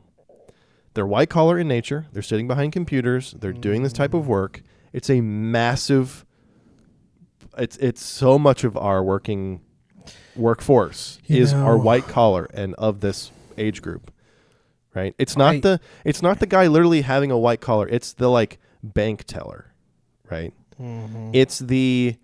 It's bloat. It's the cashier at Walmart, right? It's bloat. They have self cash register people. I hate calling it bloat, but it's in the term, if from the perspective of supporting AI, that's bloat. You're trimming the fat by going, we don't need you anymore. We have something here that can take your job. That's what they're theorizing here. Mm-hmm. It will look you in the eye and take your job. On and the not flip care side, about you. the humanitarian side of this, which is we shouldn't allow something like this to take jobs because it will ruin people's livelihoods. The question is what side are people going to gamble on? Unfortunately, you and I both know the influence comes from the uber rich in this country. Yeah, it's money. Which means 100% money. The AI side is going to be picked because it is more cost efficient. Grubby equity groups will totally cut workforces if it means that productivity will remain the same or not go up. To me, to them, it's logical. It's like, why wouldn't you do that? That's dumb. Yep. And it's such a polarizing amount too that it's it's not just a little bit of a gain. It's not a 10%. No. It's you're gaining 2 positions per person. Their big business is not incentivized to incorporate humans in the process at all anymore. If AI can do their jobs, AI is way cheaper and way more effective in most cases. They also state during this time, mid to late 2026, is that there'll be once companies, I think this is, it's a little quick. I think companies are way more too stupid to move this fast. Yeah. I think this will be extended out to maybe a 4 or 5 year timeline. But you'll see a total explosion of actually meaningful AI products. In the paper, they had an example. Let's say an AI product out in the world. It's a new food delivery company called AI to You. I don't know. I just made that up. Yeah, they didn't come up with a name. It's a new AI food delivery company. They did. It was just that bad. The AI company, all it does is search Uber, DoorDash, Lyft, whatever. Yeah. For the lowest dollar amount to the customer to deliver me my food, because it's just bring it to me, right? It should bring it to me. I'm lazy, bring me the food. Okay. There are a lot of companies that already do this. Extrapolate that idea to any industry that has a couple of competitors, right? Every industry has a couple of competitors. Some have dozens, some have hundreds. Hopefully. Right? But yeah. This AI, all it does is searches through Uber, through DoorDash, through Postmates, whatever, and says, hey, Postmates will do it for $5 less than Uber. It's actually your best deal. Would you like for me to secure the order now? Yes. Oh, it's like what's the travel Travel? Yeah, the travel website Travelocity? compares all of the Travelocity. Is that what it's That's called? one of them. I didn't think it was what it was There's called. a bunch of them. But same thing. exact content. Same thing. Is that AI has, if it has access to infinitely compare all of the options in front of you, it will always give you the most cost-effective one. Yep. Right? In most cases. Which, take that concept. It's a very simple one. Take that and extrapolate it across every single industry that has multiple competitors. I love it's a simple one. It's a simple one. Imagine that kind of idea or power that if anything is publicly accessible, it will simply just find the cheapest and most cost-effective one. That means that Uber is now losing business. It will now reduce its margins back to its drivers. It will now squeeze the margins as tight as it can go. Yeah. So everything is kind of racing to zero because AI is so efficient at finding the best path. It's instant. Yes. The paper coined this concept as AI will first be marketed as a reduction of friction. That humans produce friction when they're in the path of your desire, if they're in the path of your consumption. Right? When you're at the bank, there are plenty of examples where you go to Taco Bell and you know that you can order faster at the kiosk than talking to someone, right? The cashier. Yep. You know at Walmart, you can check out your groceries faster or better or however you like it. You can bag them better. At the fly shop. This dummy couldn't even understand what we're talking about. He gets ADHD, walks away, he's not focused, right? God forbid, I love the fly shop. There'll be an explosion. Jesus Christ. There'll be an explosion of AI products that do meaningfully reduce friction in your life. Yeah. It brings you the end product faster, better, and for a lower cost. Makes sense, right? Yeah. But that will drive competitive margins so thin that businesses will actually have no choice but to continue to lay off people and then invest in AI to try to become more competitive. Because now there's no more human resources left behind. AI is the only thing left. What a whirlpool we've gotten ourselves into by introducing AI. The paper cites that it's one of the phenomenons that they themselves don't. They saw it as a cycle with no breaks. Yeah. For instance, historically, there are many industries, many things that course correct over time. Let's say that there's an overinvestment in something. Yeah. Let's say someone, I don't know, wants to build a new building. Yeah. Okay, it's too big, it's too special, I don't know. It's an overinvestment, right? A construction company will build the building. Let's say half of the actual building is full of tenants, whatever. What that means, because of the supply and demand in that building, the construction crew, for example, won't have any meaningful work to do. Yeah. Okay. So then they will work on other projects for less money or try to make it more the building will make it more. They will provide incentives for other people to move in. They'll cheapen rent, things like that, right? Yeah. There are corrections to the feedback loop. Yeah. There is supply and demand. Yep. This doesn't have that. It only makes more sense to continue to invest in AI and race to it actually as fast as possible because the winners in this have invested in it more than everyone else. But okay, so yes. The construction example, that's a great one. Okay, but isn't there a ceiling? A ceiling, what do you mean? That's what we're looking for is a ceiling, right? So you invest until you hit a hurdle. Mm-hmm. But don't we get to a point in which that AI is so proficient that it then becomes you can no longer make it more proficient? Or are they saying, no, there's never going to be that? I mean, in this world, there is no data centers are being built. More energy is being poured into what AI can do. Yeah. In the last 4 years, as example, it has gotten so good. Yeah. I'm not sure everyone grasps that as doomsday as I do. I've just seen it from the very beginning. And I've seen it become so fucking good. Yeah, it's good. And there is room to grow and expand and get better. Yeah. And if millions, billions, trillions of dollars are funneled into it, how could it not get better? Yeah. Honestly. So to me, the upper ceiling is just more data centers, more energy, more time, more of that. Unless that will be its ceiling, in my opinion. But that's the resource that I'm referring to. As well as can we resort to quartz rocks for so much? Which you go, what the fuck are you talking about? Chips. Can chips keep up with the demand from AI? Right now they can. But that is a potential ceiling, as well as the actual draw of power. Yes, in that world, that will come down to people.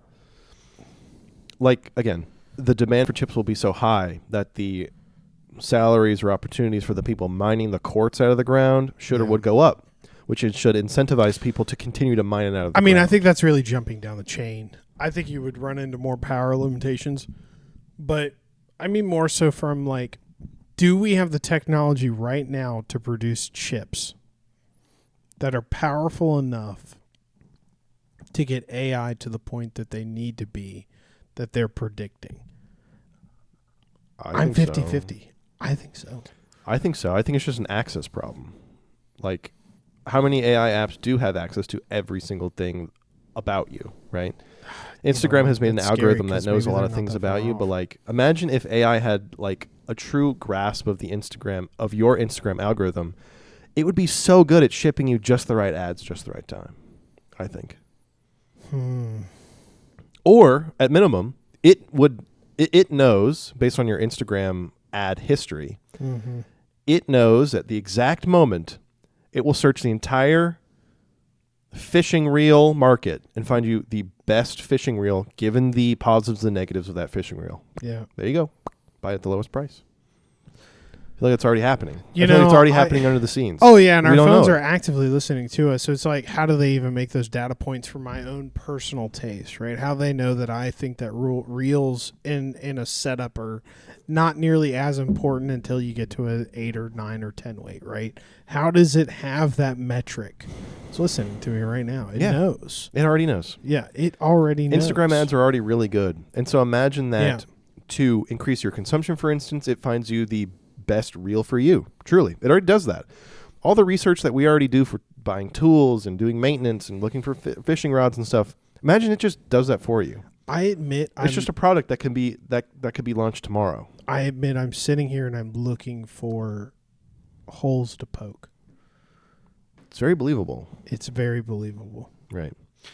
So what this does, so that's kind of the first phase of the unraveling, I suppose, is that white collar work and people in white collar work will go unemployed in droves.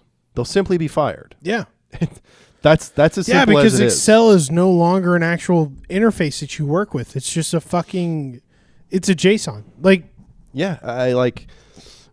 People in white collar jobs will simply be let go because AI will replace them. It's that simple. Yeah. And what follows next, so that's kind of phase one. Phase two is what happens when some of the middle upper class in droves, this does not affect one sector. This does not affect oil and energy. This does not affect healthcare. This affects every industry. Yeah. Those people of that slice of the pie. Yeah, any support staff. The managers, directors. Yep. Those type of people, right? Yeah. Those people were being, disproportionately paid a lot of money to manage and direct and come up with these ideas and make decisions and all this stuff. It bleeds down a little bit into your actual laborers. So, if they propose, given the fact that roughly 40 to 50% of our economy are those people, are white collar workers in some of that hierarchy. They're not the doers, right? They're somewhere in between. Yeah. 40 to 50% of our economy is that will, in that class of people, we might see 30% unemployment, which is a lot of people, as you can imagine. A ton of people. This could or would happen by late 2026, early 2027. And so now the idea is, what happens when that class of people in droves is unemployed? At first, it will be quite silent because a lot of those people have saved up money. They are able to pay bills for weeks, months on end. Let's say an average of 3 to 6 months. To me, that's my average right now. Yeah. 3 to 6 months. Yep. After that, we will see the true financial impacts of having these folks be unemployed. A lot of these people have probably the largest or the fastest growing 401ks. Yep. A lot of these people, these are the people right now who are able to have kids. And so they have kind of startup families or maybe, kids of, 10, 12, between the ages of 1 and 18, I would say. Yeah. So what happens when a lot of these people are unemployed? The first, I guess, segment of this is that discretionary spending will go way down. Mm-hmm. So the discretionary spending is buying fishing reels. No, don't say that. No, don't say that. Discretionary fishing is buying fishing reels, going and getting cocktails with dinner. Going out to dinner is a discretionary spend. You could make peanut butter sandwiches at home. Going on trips, going on vacations, getting a new TV. Like, they fuel huge aspects of our economy. Discretionary spending is a massive part. That's $1 trillion macroeconomic concept. Yeah. Right? Because in truth, we all could live in 2-bed, 1-baths, live off of nothing. Like, there are a whole segment of the economy that already does that. Yeah. Those people are low middle class. I hope you guys like the inside of this garage. Yeah, we'll be moving in soon. We'll have to downsize. We could live together. That's number one. We could do it. That's number one. So, like, huge parts and aspects of our economy, like, these are people that have maids come over to their house. They don't need it. They don't want a maid anymore. These are people that, like, go to the car mechanic to get new tires when they need to. Yeah. They won't do that. They'll stretch them out as far as possible. They will cut back on a lot of that stuff. Don't say that. I'm literally stretching my tires right now. Exactly. We are these people right now, in a way. I know. Take us and compare us to the purpose of this paper. The second major thing is that due to the surplus of unemployment, all of these people, of course, want to find a different job, a different income. Yep. They see that their old jobs no longer exist. They will need to get different service and gig jobs, for an income. This is Sally Mae, Joey Mack, who used to wait tables back when they were in high school. Now they work as senior vice president somewhere. They're maybe 35.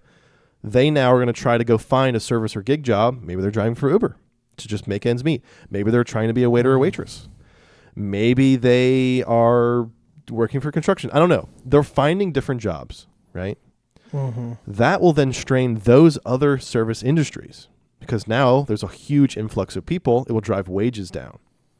So even the people who have that job right now, like the waiter or waitress who gets paid $18 an hour, right? Or I don't know what they get paid, $18 an hour. Some other guy will accept that for 16 because there's just simply more people who have different levels of desperation to accept pay at different levels. So we'll start to see a secondary strain across a lot of other industries because there'll just be an influx of people looking for work. Okay. Yes, I agree. I don't think that's... Assuming you're speaking from what the paper is still saying. Yeah, all of this is that. I agree. I don't think that this is really far-fetched. I do have something that I want to ask later on, I think when we get to the end of this, unless you're about to change topics from the paper. No, we're still there. Okay. So then I'll ask you in a little bit, but I do have a question. The paper cites that this set of dominoes, because that white-collar workers have a little bit of savings built up, that they will be able to survive for 4 to 6 months. But then all of this will happen kind of all at once, in a way. Yeah. So somewhere in early to mid-2027, we will start to feel the effects of white-collar unemployment, which really demonstrates a strain on the on other parts of the economy. Yep. Right. The last major segment that is probably the biggest one, I would say, is these people, white-collar people, own proportionately the not the most expensive, but they own a different class of homes, specifically between $400,000 and $800,000. Yep. Right. These are lovely homes, 5-bed, 4-bath. They got 2 kids. It's got a media room. It's got a nice garage. It's got maybe I don't know. It's a nice house, right? they will begin to default on their mortgages, and Yep. not in the same way that it had occurred in 2028. Correct. 2008, but yes. Oh, yeah. What did I say, 2028? Yes. 2008. It's sorry. okay, but yes.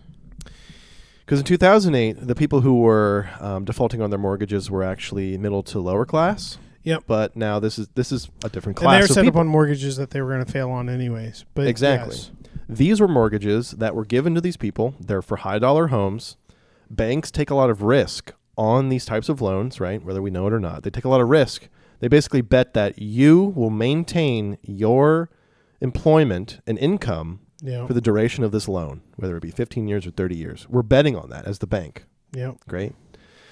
And then that concept, that mortgage, operates as a mortgage-backed security, which is a whole other part of our economy. Again, macroeconomics. It operates as a true part of the economy's spine, mortgage-backed securities. Businesses, the government, hedge funds buy and trade mortgage-backed securities all of the time. What it is betting on if that person who owns the mortgage will actually pay it all back. That's just simply what it is. Yep. Right? And once you have a lot of these people who the bet was made that, yes, these are intelligent people.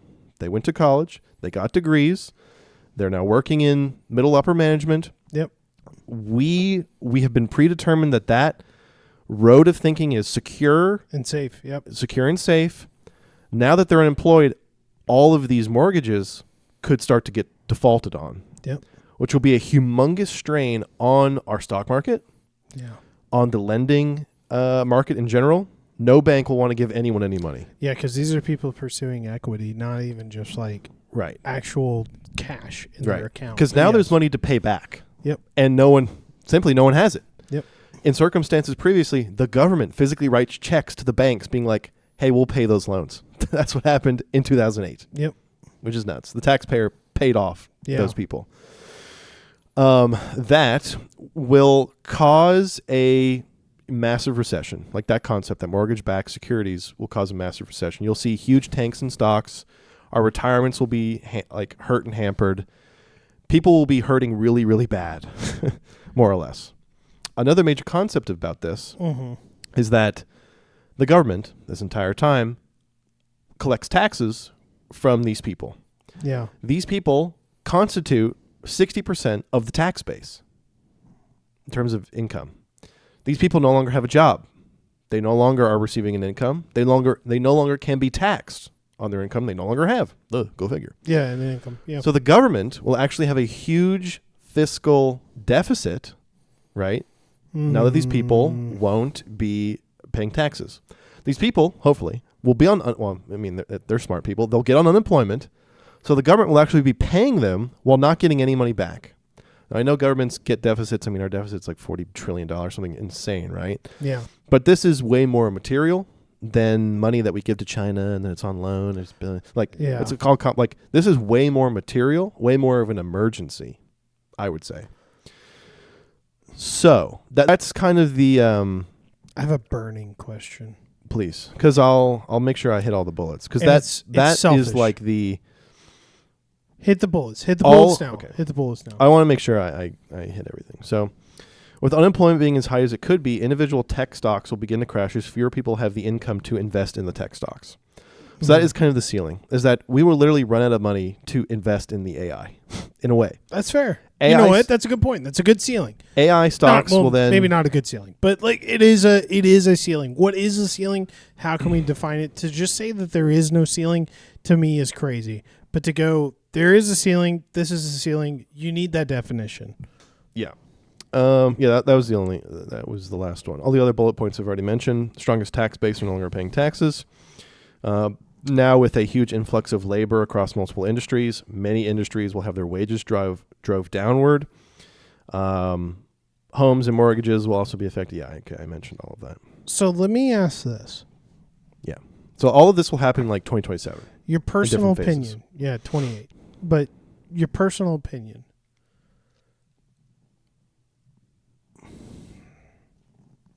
What do you think is wrong about this argument?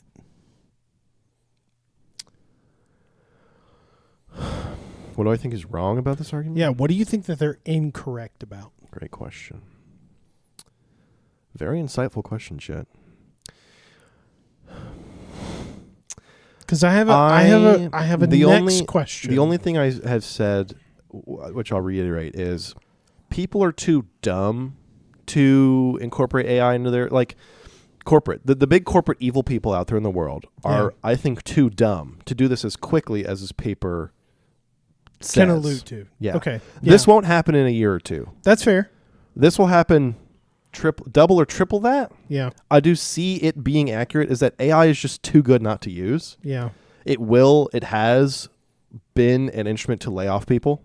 We've seen it. It's not just me. It's Amazon. It's Cisco. 100%. It's a thing that is replacing people. I'm sorry. Yep. You're not sorry, and you don't need to be sorry, because the point is it's not a bad thing that you're not sorry. You're sorry because you don't want people to lose jobs. That's called remorse. What you are is you're acknowledging the fact of how dangerous this is to our economy. And I agree with the sentiment that they're going on, which is this is potentially a problem. We don't know the ceiling, and the only ceiling that we can really conceptualize is that we're going to run out of money. Mm-hmm. So I ask you the question, what do you think is wrong with this argument? Where are the plot holes? I don't know that there are any. I think the later, this paper, again, the macroeconomic advisors, they are proposing when upper middle class all gets laid off in droves, what the fuck happens? And the way that could happen, previously, that's never happened in human history. Their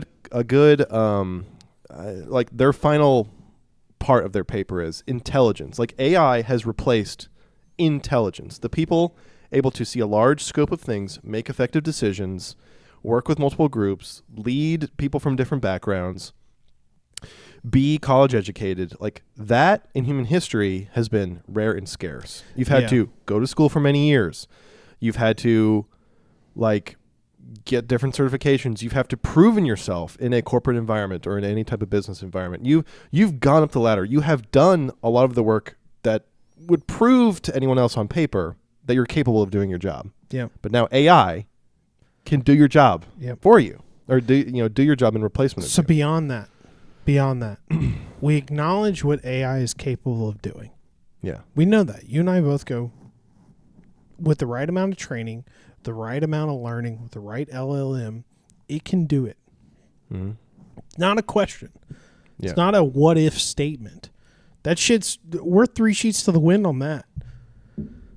My question of what do you think is wrong about this argument is just a predecessor to what occupations can AI not affect? I mean, those are the boots on the ground people who are actually doing the work. Not even just that. Not even just that. Because I think that it's less than that. I think that people like your blue collar workers, and we say blue collar workers, but our waiters and waitress blue collar workers. That was one of your examples, was waiters and waitresses, right? Do you think that they're blue collar workers? I don't know. Personally, I've never categorized them. Could AI or a machine replace them? Yes. There's a Ziosk on every table. I could sit down and type in my order, and then we literally a robot brings it to me. I don't know. Exactly. We go over to a restaurant, and there is an actual robot that will drive around to do it. Yeah. And I go, there are only few occupations that I think of now. One that for years now that I've always said, if everything goes to shit, that's what I'm doing. Plumbing. I truly believe there'll be a lot of shit in the world for you to plumb. That AI is never going to be able to be proficient enough that it's going to be able to take physical labor away from people. Right. However, there's still physical labor out there that I really get concerned about, like farming. Yeah. Because you can absolutely set large-scale machines to do farming for you. Pilot the tractor for and you. pilot the tractor. You only need one person on a farm instead of a team of 6 or 7. Yeah.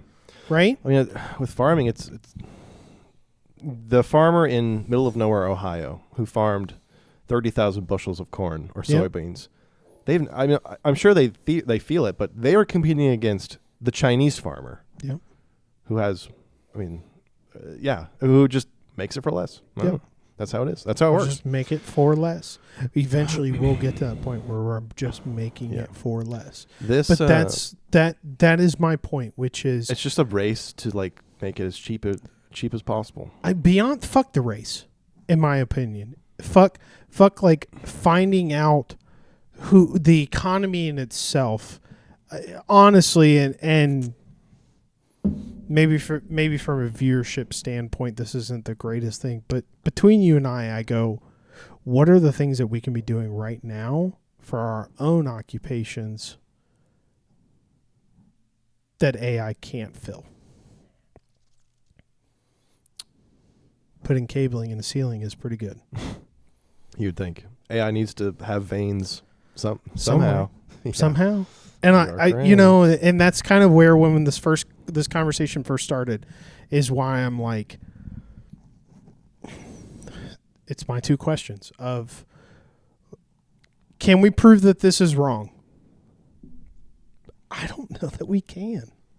And that's scary as shit. Yeah. So how do we solution for it is the next question. The only thing which the paper alludes to is one, government regulation and oversight, right? Whether it's to put Band-Aids on the problem, which will be to tax AI output somehow. Okay. Right? Every single token used, that company has to pay the government something. That money will then go back to the unemployment benefits, for example. The paper mentions that. Because if all these people are about to be unemployed, the government needs taxes, right? So it's gonna fucking find a way. Yep. The paper then goes on to say, our U.S. government has been, whether you're blue, red, or somewhere in between, it's been more divisive. It's been less for the American person. Yep. It's been more for corporate entities than it has ever been in the history of America. Yep. Et cetera, et cetera. Like, don't put your bet on that, more or less. Yeah. One, the odds that they do anything in time is so low. Yes. It's always going to be reactive, Yeah. not proactive in any way. Exactly. The second way they mentioned, again, this is like we're in 2027, we're in 2028 by now, where this paper is kind of, its head is. It mentions theoretical events that have not happened yet because it's the future, like Occupy Silicon Valley, where many people, white collar, doesn't matter, laid off from the AI revolution, are physically blocking people from going in to Apple's office in Silicon Valley because they're like, fuck this. It's kind of alluding to respond to these millionaire overlords, AI overlords, with violence. Not violence with a V, violence with your effort and protest. Yep. Don't throw rocks through the buildings yet, Yeah. but if that's needed, understand that all in human history, that's where it leads to. Yep. That's just the truth of it, in a way. That's the only way that it's stopping. Because the only way that a capitalistic, money-grubbing, greedy executive would be told to stop is if the government tells them to do so or face criminal penalty. Yeah. The people figure it out for themselves. I'm just telling you, people aren't going to stop shitting. They're not going to stop shitting, so we should become plumbers. Here is my thought process around that. Yeah. Someone has to pay you, right, to do the plumbing. Yes. They no longer have money to pay you. Yeah. Right? I've defeated your entire argument. Yeah. Well, I mean, I wouldn't say defeated goes. it entirely, but my paycheck would be reduced for being a plumber. They're like, another part of the paper is... But everybody is. If you're making no money, making some money is better than nothing. Yeah. The paper kind of has a little small moment in it where an economy is defined by the healthy flow of dollars from me to you to someone else, that person back to me, right? It's a free-flowing dollar amount. I go to Texas Roadhouse, I pay the server some dollars, they go to the grocery store, they pay for some meat and produce, Walmart then pays the producers at the farm some dollars for the meat and produce, that farmer then pays an oil and gas company for oil to run their tractor, that oil and gas, it's a circle. You're employed by that oil and gas company and they pay you. Yes. With AI, it's dead end. Yep. Right, in a way. Yep. AI will do something for in the future, like AI's token cost will be so cheap that everyone will be using it on all their personal devices all the time, right? It'll be so cheap that all of that money is funneled into the pockets of very few people, the owners of those LLMs or the owners of those products. Yeah, the margins, the percentages that are going into C-suite is just so much more. Exactly. Yeah. Precisely. Yep. And in all of human history, whenever there is a massive disparity of wealth, what happens? Anyone that's not in that group, they show up to their front door. Yeah. Right? That's what happens. Yes. And it's called 2008 Global Intelligence Crisis because the people who are getting laid off have trained their entire lives for this job, in a sense. They've gone to college. They've trained their critical thinking skills. They've trained as apprentices for these types of jobs. They're finally in the position to use their critical thinking skills. And here we go. And AI immediately replaces them. Yeah. And they don't have any other skills really to transition to or time any other to position. transition to something else. Yeah. Right. Yep. So what a beautiful world we live in. Yeah, that's their thing. This paper came out last week, and I read it the other day, and I was like, "Wow, that is incredible." Like, I do think if AI becomes what this paper proposes it could be, this is how it would unfold. Yep. I think this is the popping. I don't think that there's anything that they're proposing that's like a leap and a bound. That you're like, holy shit! It's not whoa, like there's so everyone's much going to have a robot who replaces their wife. No, this is not that. This is these are small incremental things that have happened in the past, layoffs, corporate profits, the blood and the bones of our economy, mortgage-backed securities, people defaulting on their mortgage, like it's all that happened before in different flavors. But this is one of the ones where they just truly they don't see a way out of it in a way. Yeah. It's interesting. See, some people compare this AI bubble bursting to the dot-com bubble, which is what this paper also brings that up for a moment. A major difference between the dot-com bubble and this AI bubble is that in the dot-com bubble, there were many, many small platforms, products that went away, went bankrupt, right? A ton of private equity dollars were given to these companies. Oh, you make a fucking website that prints out things, makes a PDF? Awesome, right? Yeah. That's early 2000s, right? Awesome. Here's $10 million and go do that. Oh, turns out there's already 50 other companies that do that. Oh, shit, what a bad bet. Whoops. All of the small companies actually go away. Yeah. But in this AI product world, they don't go away necessarily. Mm-hmm. They actually stay, and they get kind of merged in with bigger companies in a way. Like, they buy them up because they have, like, different market shares and things. Like, they don't go away. Yeah. And so there's not like a correction. I don't know. It was an interesting. Maybe I'll send you the paper if you're interested to read. I am interested in reading it, but I will say it's not too long. It's like I'm gonna have to pull pages. You gotta pee. I gotta piss. Okay, cool. I don't have. I gotta piss. Go pee. We have a last little bit here. Oh, okay. We'll break right here then, and then we'll come back to it. Perfect. Sure. And we're back. Okay. So you're freshened up. You got the pee out of you. Yeah, I'm. Enough of all this sad crap. Okay. Show me the light of this, because I think at this point I've been very like, what's wrong with their argument, and what can we get out of harm's way of AI? I wanted to play. I mean, still in the realm of AI. I want to play a game. Oh. Okay. Can you discern what images are or are not AI? Okay. Pretty good one, eh? Yeah. A little lighthearted. This is a good one. It's a good change of like, how is this going to ruin our job? Exactly. So the game is, can you discern what images are AI or not? AKA made by a real human being. Okay. Here is number one. There are 3 images. One of them is AI. The other 2 are real. Can you discern or detect which one is AI? And when you're ready, can you... I mean, honestly, tell me about them. From the start, all 3 of these look really good.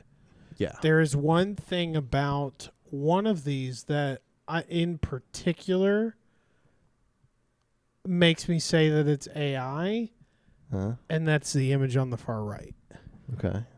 The image on the far right is what makes, like, the blurriness in the background initially makes me say that it's a classic hallmark of AI portraits. It's blurred correct. background. Yes. Not even just that, but it's like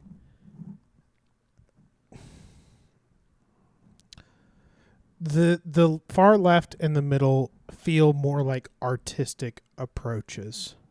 Okay. And the one on the right AI does wouldn't not do that. feel like that. Okay. Its objective is to make a photo. It's not its objective to make a pretty photo. Does that make sense? Yeah, okay. Okay. I think it's the one on the far right. Okay. You are correct. Okay. You are correct. You were successful. For our audio listeners here, the 3 images are a just front-facing portrait of a young woman behind a black background. Next is an artsy kind of like woman close to the camera. There's some red lights shimmering on her hair. Yeah. And the last one looks like a Scottish gentleman in an Irish pub. Yeah, like a patron in a pub. Like looking at it's but black like and white. you mentioned the blurry thing, which is like you use that correctly to discern that that's AI, but yeah. Look at his fucking face, bro. Oh, dude, his face is incredible. Dude. The I will say the baggage underneath his eyes seems a little excessive, but it's like you're in extreme cases where, let's say this guy actually does work on a fishing boat and he had 3 hours of sleep last night and he's 58. Right. That's not incredible. Yeah, I feel like I look like conditions. that. Like the hair around his beard, there's some like random wisps. Yep. Like that's super accurate. His earlobe is the other and thing like I'm the looking wrinkles are super accurate. The like little fuzz on his hat, like the fuzz. Even his eyebrows, you can see like 2/4 of the way into his eyebrow. Yeah, the fuzz. There's an expansion into the moisture, like in his eyes. Yep, it looks so real. There's blackheads on his nose. Yeah, it's amazing. His ear does look a little weird. You think the specifically sus. The lobe part, the bottom lobe, not necessarily like, but like here, right? So not the lobe, but like this. Yeah. I agree. I see that. It's looks, like a weird. It looks a little different. Yeah, I can see that. Dude, the fuzz on the hat is just kind of crazy. It's just the like fuzz it's on the hat is so incredible. high definition. Okay, great. You 1 for 1. Nice job, dude. Maybe our AI overlords will find a competitor in chat. Second one. Another set of 3 images. Which of these photos is AI? Let me know if you wanted to zoom in or anything. For the audio listeners, there's a kind of like, looks like a disgruntled grandma on the left. It kind of looks like she has. Can you zoom in on grandma for me? Yeah. In the middle, there's like an Indian man, like giving a thumbs down, smoking. On the right is an Indian man. How about that? The door jamb behind her looks weird.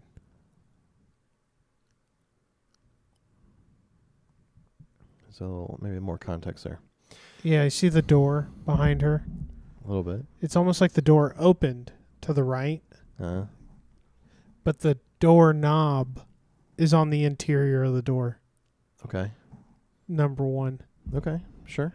Want to do number 2? Number 2 looks real to me. Okay. Any reasons why? The hair detail like is so good on this one. Yeah, the hair detail's insane. Is so good. Can you zoom in on his cigarette for me? You can see the individual ashing. Yeah. And his fingernails are consistent. Which makes me think that this one's real. Okay. Then we have this Indian man. I don't know what that... I will say this. On the rock, there's that like half moon. I don't know what that is. Okay. Then we have this Indian gentleman. I think he's real. In contrast to where I've said blurry in the background, he looks real. He looks like an actual photo, not AI. Okay. This is something like... This is a National Geographic, AI would have put a smile on his face. This is like a... This is the difference between looking for art and looking to create a photo. But none of these people have smiles on their faces right now. And one of them is AI. I mean, true enough. But if you were to intentionally tell me that someone needs to feel an emotion, if you go to the first photo, you can see she's specifically frowning. Okay. I think the first one's AI. You are correct. You can sniff it out. For me, it was kind of like this neck area looked a little strange to me. Okay. But like the shirt looks amazing. Yeah, the hair and face really well. honestly looks amazing. At first, I didn't notice the back area. I honestly don't know what that is. I mean, it's blurry. The It door looks jam, to me like a door that's meant to be open, and Yeah. the door handle's on the wrong side. That makes sense. For the second one, I personally thought that this is just literally too detailed. There's too many colors. What is even this the is like prompt? you couldn't. This is crazy. I don't think you could actually write a prompt for this level No. of detail. No. This is like, I'm in my world of Instagram. This is a guy who's like, I just rode my 1947 fucking Jughead through Iran, and Yeah. I saw this guy on the side of the road. Yeah. Now, I try to trick you with the blurriness in this background. Yes. I pretty quickly thought. Yes, Saw the blurriness pattern in that attributes blurriness. to. Yeah. But I do agree, you did. But there's something about him. You look at him Like what? and you go, What is it though? but it's the artistic approach that I think that It's the subject. he's a normal man. You look at him and you go, this is what he looks like 99% of the day. You look at that other woman and you go, that's characterized. There's something about her face, her facial structure, the way that she's even trying to make that scowl that's a prompt. Okay.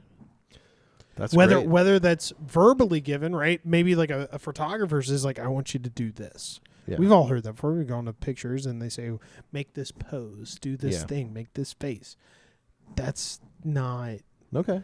you know. No, you're doing great. That's a fantastic fantastic line of thinking. Even a lot of other people who do this quiz, they have trouble finding the words that describe that something looks off. It just doesn't look Yeah. real. Like on paper, it's like she has hair that looks like hair. She has eyes and a facial expression that looks like it. It's like Yeah. the human emotion is not depicted Yeah. accurately. Yeah. Yes, which is No, that's so fair. nuanced. Anyway, on to the next. I think here we go. We have from left to right Okay. a black and white photo of looks like an old school principal or something. Yeah. Then we have one in the middle, a kind of artistic person looking to the left. Okay. I guess her right, our left. Yeah. Her right. Our And then we left. have another sweet Irish man in his little apartment. His buckles are different. His buckles are different. They are. Look how they are one's different. one's wooden and one's. Yeah, you don't like think a he would brass own shape? suspenders with different buckles? Look at this little guy, little weirdo. Do you think that somebody would describe someone's teeth in a photo? Possibly. I don't know. Maybe. I don't think it's our Irishman. Okay. Can you go back to the first lady? Yeah. If you look at her buttons, one of the slits on her jacket is more worn. It looks like it's open more than the other. Okay. Initially, her True. glasses, I go, I don't think I've ever seen glasses like that. I'm a glasses wearer. And I Yeah. don't think that I've ever seen depictions of glasses in the 50s where instead of them being flat, they're like almost caved in. They're almost like twisted inward. As well as you can see the flash of like whatever the hardware is on the door behind her. Yeah. It seems a little high. Yeah. Two necklaces. Like, if I really get to look at this, they look kind of 2 pearl necklaces. Yep. look weird. I don't know. Yep. They're like laid out perfectly. Okay. So that's your first. You want to take a look again here? Let me Yeah. Do you mind if you go to the woman in the middle here for me? Yeah. Let's look at her rings. Sure. The quality gets worse the more I zoom in. So how's that? See, like her rings are different. They're matching though. Her earrings and her necklace seem to be mostly matching. Her, and this could be just me like describing her and it like being wrong. I could be talking about her ears but like her ears seem normal, but she seems to have very long earlobes. Okay. Do you see that? There's a lot of like. I suppose. Does that help the AI or that? I think that's like too the only human. thing on Humans are here- imperfect. that's the only thing on here that I could go like that's AI messing up, but in more likely the case it's like that's just an imperfection. Which like why would you even describe that? I wouldn't even necessarily describe it as an imperfection. I have thick earlobes. My earlobes like to The hair are belly big. out. They are bulbous. It's because they curve outward. So I don't have flat. They like they Yeah. really bulge out. Yeah, they're bulbousy. Okay. I think it's number 1. Number 1. Final answer? Yeah. Okay. It is number 3. No shit. It is the Irishman. Yeah. With the buckles, I assumed with the teeth there was no way. Yeah, let's take a good look. I mean, the skin tones, the fleckles, not a word, but yeah, the flecks of skin tone is so good. Like his glasses are perfect and that's shimmering. so good. Like the kind of like. That's by far the best image, and I So wonder also good. if it's because it's color. But like even look at the background behind it, the drawers, the cabinets, Yeah, the that kind of makes mantle sense. look right. It's a fantastic Irish village, house, I guess. And like even like the designs on the suspenders are so detailed. Like those are embroidered flowers. Go to the buckles again though. Sure. Because the first thing I said was the buckles are different. Oh, here, what's going on with these lines right here? Oh, there you go. Oh dude. shit! The lines sure are kind enough, of the lines on are his kind of shirt. fucked up. Wow. Yeah, what's really that buckle even doing? But well, I mean, like it's like holding the strap, like you adjust it. But I noticed the Yeah, two like, different what is buckles are that? different, and I was like, What is that? "What is that?" Yeah, I don't know. No, but you're absolutely right. Is that the first one also had these kind of like Weird buttons, worn buttons. Yeah. No, it's amazing. It's truly The middle amazing. one, the middle one for me, I was like almost trying to disprove that it was that one feels the most genuine. Yeah, it's like a lot of AI stuff where you can determine that it is actually human generated. It's so uniquely human. Mm-hmm. It's kind of the word that I would go for. Like it's art. It's a reflection of someone's feeling and emotion. This is not. This is like the old man on the right. This is just a fucking guy. This is not art. This is art. And this in and of in its way is like art. Now, because it's historical. Yeah. It's hard. Okay, on to the next. Yeah, let's go to the next one. 2 for 3. Now we're getting into just single images. So Okay. no comparing. Okay. So is this image AI or real? This is a landscape. It looks like a desert valley. Beautiful place. I would love to go here. It's kind of like a sandy tan mountain range with a valley in between. It looks like someplace in like Patagonia, honestly. Is that Can AI? you zoom in on some of the ridge lines?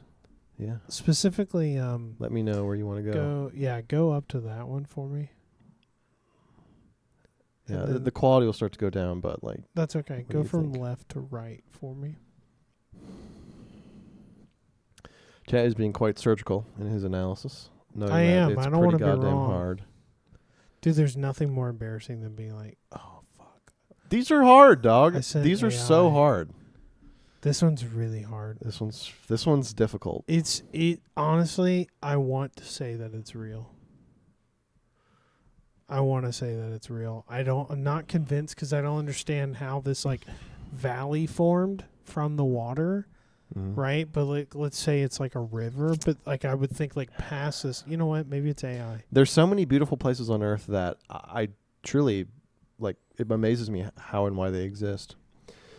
Yeah, in a similar sense, like when I'm looking at a landscape, like it's oddly earthly and human. Like it's a part of the human experience to go to mountains and feel small in front of them and to take in the beauty. This is beautiful. I think it's AI. Is that your final answer? I think so. It is AI. Yeah. AI made that. My statement of like, how did the valley form? Okay. So the water's on the far side there. All right. If water was flowing, this seems to be flowing towards that body of water. Okay. Wouldn't it be the reverse? I mean, wouldn't you think, like, in terms of, like, when it rains, all the water from all these mountains are going to go into the valley and then flow towards the water? Yes, but why would the body of water have water if up the river is dry? Because that's the lowest point of all these mountain ranges. I mean, who even knows? Is that even water? But yeah, I would. I don't think know. that It's that's like a water. sand flat. I mean, regardless, you are right. Whether Okay. your analysis is correct or not. Like that could be. Because the other thing is it flows through and into the mountain. It's raised right here. Yeah. In between the peaks. It is very like Lord of the Rings, It's like good, though. a painting that a human could do. No, it looks amazing. It does look good. You are correct. You are correct. AI did make it. Yeah. Yeah. Okay, on to the next. Yeah. Is this one AI? Yes. Yes. Yeah. This Without is a doubt. this is the easiest one. There are clear. What is that woman's finger doing? I don't know. There are On the clear right? deformities. Yeah. I would say in the textures and things just don't add up. Oh my Like God! this What's going on with their woman's- fingers on? Oh, I didn't even see that. Yeah, there's this right here. Even though her arms Whoa! are here. We got 3 hands. Yeah, definitely AI. Yeah, definitely AI. It's funny how it's like, oh, I want her to do this, but then I don't know. It's all prediction. Every pixel is a prediction, right? So if it Every has a pixel is color a that's like, prediction. oh, this color's gonna be fuchsia because it's her fingernail, then they're like, oh, we need to create a portion of her hand. But then they go past her arm that's folded over, and they go, well, that doesn't make sense anymore. We'll abandon what we already started and continue her arm and create another hand to touch her arm. Yeah. It's almost like it forgets about, hey, we at one point created fingernails with fuchsia colored painted nails. Yeah. The faces are pretty good. I mean, this woman's face is pretty good. This woman's Yeah, face but is it's one of those where it's definitely like not. it just gets blurry enough that you're like, It's weird. it looks weird. Yeah. No, you're absolutely right. This is the easiest one. There are clear deformities from the good old classic, like 2023. Yeah, like look at models. her watch. Yeah. The silverware is kind of weird. Like what's Yeah. happening down there, I'm not entirely sure. Yeah. So great job. Okay, next. What about this? Piece of avocado toast. Okay, we have a reflection on the glass. So we're sitting inside. Can you zoom in for me? Yeah.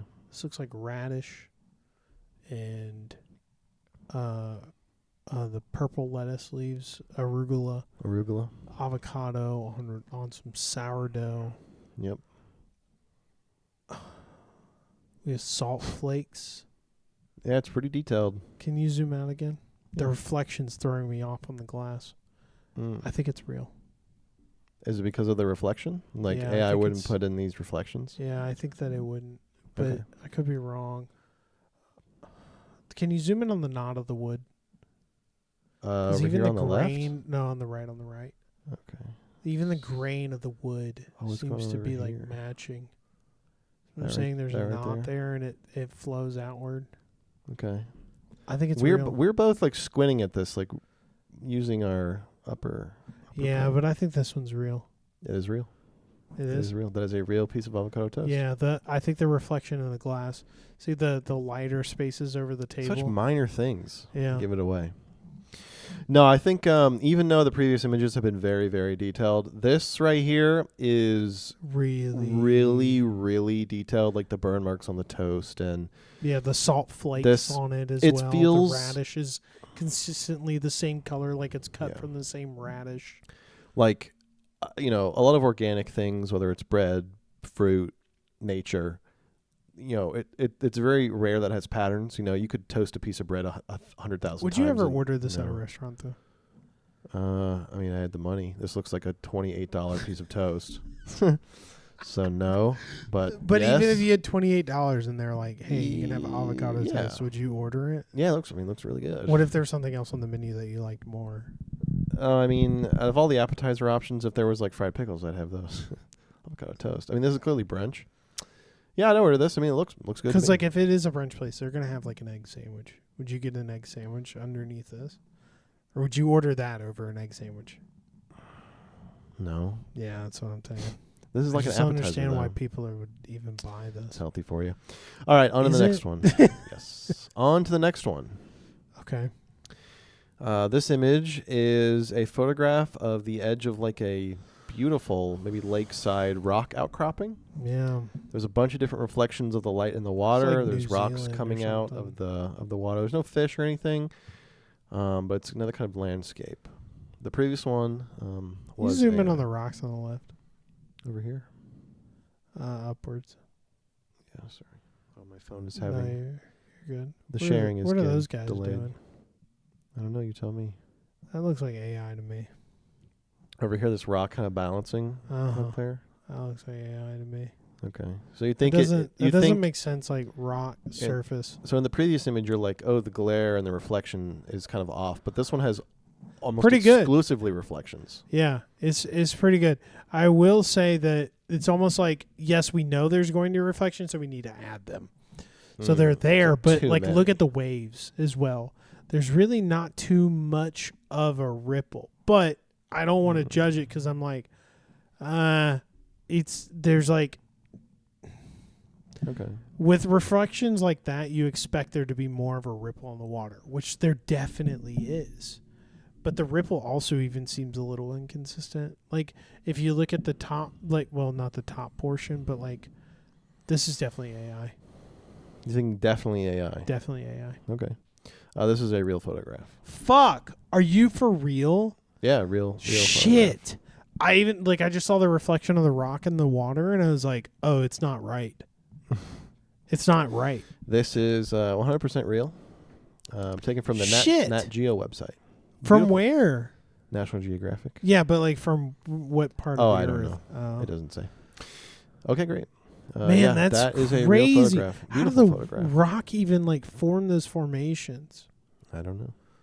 Yeah, I find landscapes to be really hard because there are so many things in nature. I'm like, how the hell did that happen? Yeah, that's true. All right, there are Those rocks on the left look really There are funky 3 too. more.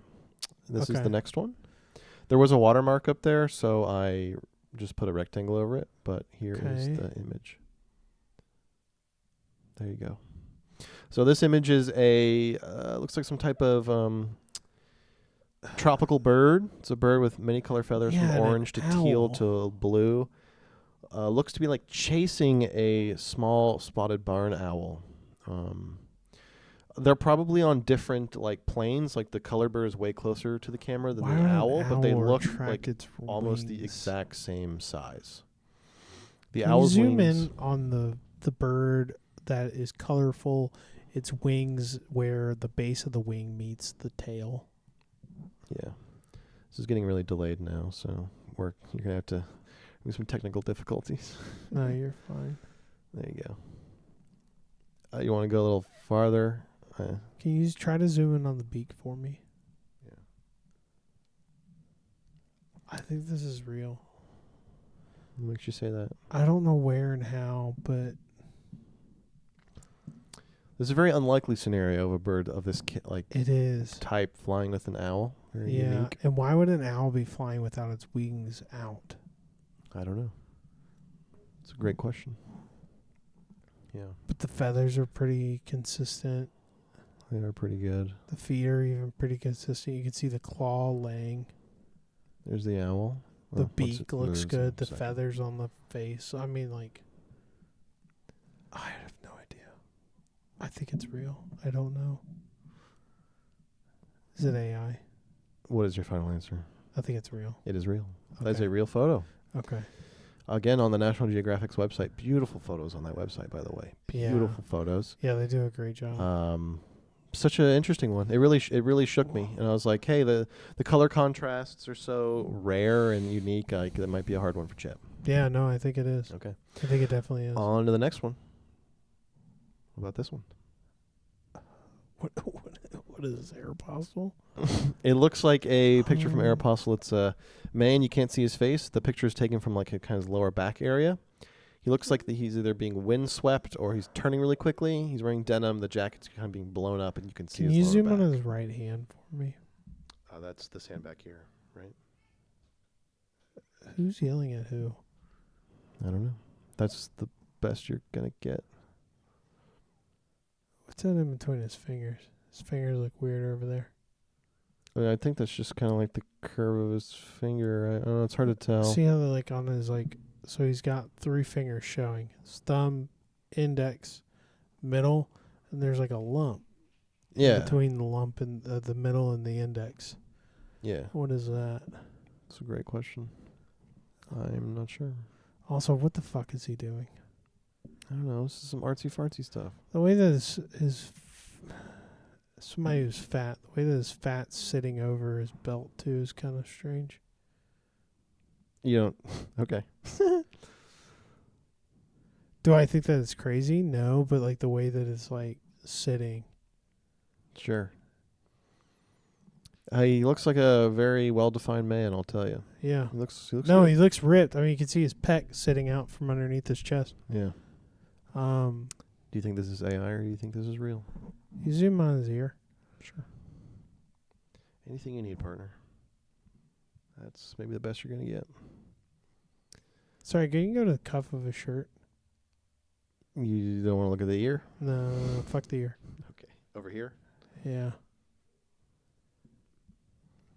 I think it's AI. Okay. It is AI. Yeah. Yeah. Again, But another, it just looks, there are certain parts of it that just look kind of weird. Like, Yeah. I thought this hand right here, Yeah, his hand looks funny. if it moved. The knuckle. The knuckle is weirdly Yeah. splayed. I thought that The for, lighting yes, is right in kinda the middle. strange. Right here, you can see it in between the divot. Yeah. I thought that it was a little weird, but then I noticed the buttons. The buttons are different between his cuff and his forearm. And then if you also notice that, you go, well, that's a button, right? And then you see that there's a slit on the collar for a button to go through the slit versus like a pinch. You can't really distinctly tell which is which. That's what was the nail in the coffin. But the way that his fat sits over above his like belt line too looks kind of funny. Okay. I thought that actually looked kind of real. Is somebody who is as built as he is, that would like require like loose skin. Like, I mean, I like, look, don't get me wrong, I got a muffin top, but like you look at him and you go, he's got pecs that are that big, and like you look at his waistline and it's almost like spilling out over the belt line. It's like, that's a lot of skin and fat. I actually thought that would have to be somebody who's lost a lot of weight to then be ripped, to have excess skin to do that. Okay. Is my opinion. And then, the whole finger thing over here on his hand, that was weird too. There's just like another little nodule in there. But I would agree that this almost requires like zooming in. You gotta hunt. This could be a shopping ad for sure. Like you just easily. put font, that's on top of Target. On easily. American Eagle, done, easy. I've got done with my quarterly work here. Yep. Yeah, you no longer need a whole staff to go out for a photo shoot. Yep. Okay, last one. Is this AI? Kind of looks like Miranda Cosgrove and like a little sister or a friend or something. So this is two girls taking a selfie. It looks kind of like an early 2000s type of photo. They're wearing just sweatshirts. It looks like they're at home. They're not smiling. You know what's really crazy? Right at the camera. Is that the flash even like... You can tell, so the girl on the left, her right, is taking the photo. The flash is directly on her face. Yeah. But the girl that's not taking the photo, that's just taking the picture, the flash does not cover up her entire face. You can see her left temple gets dark.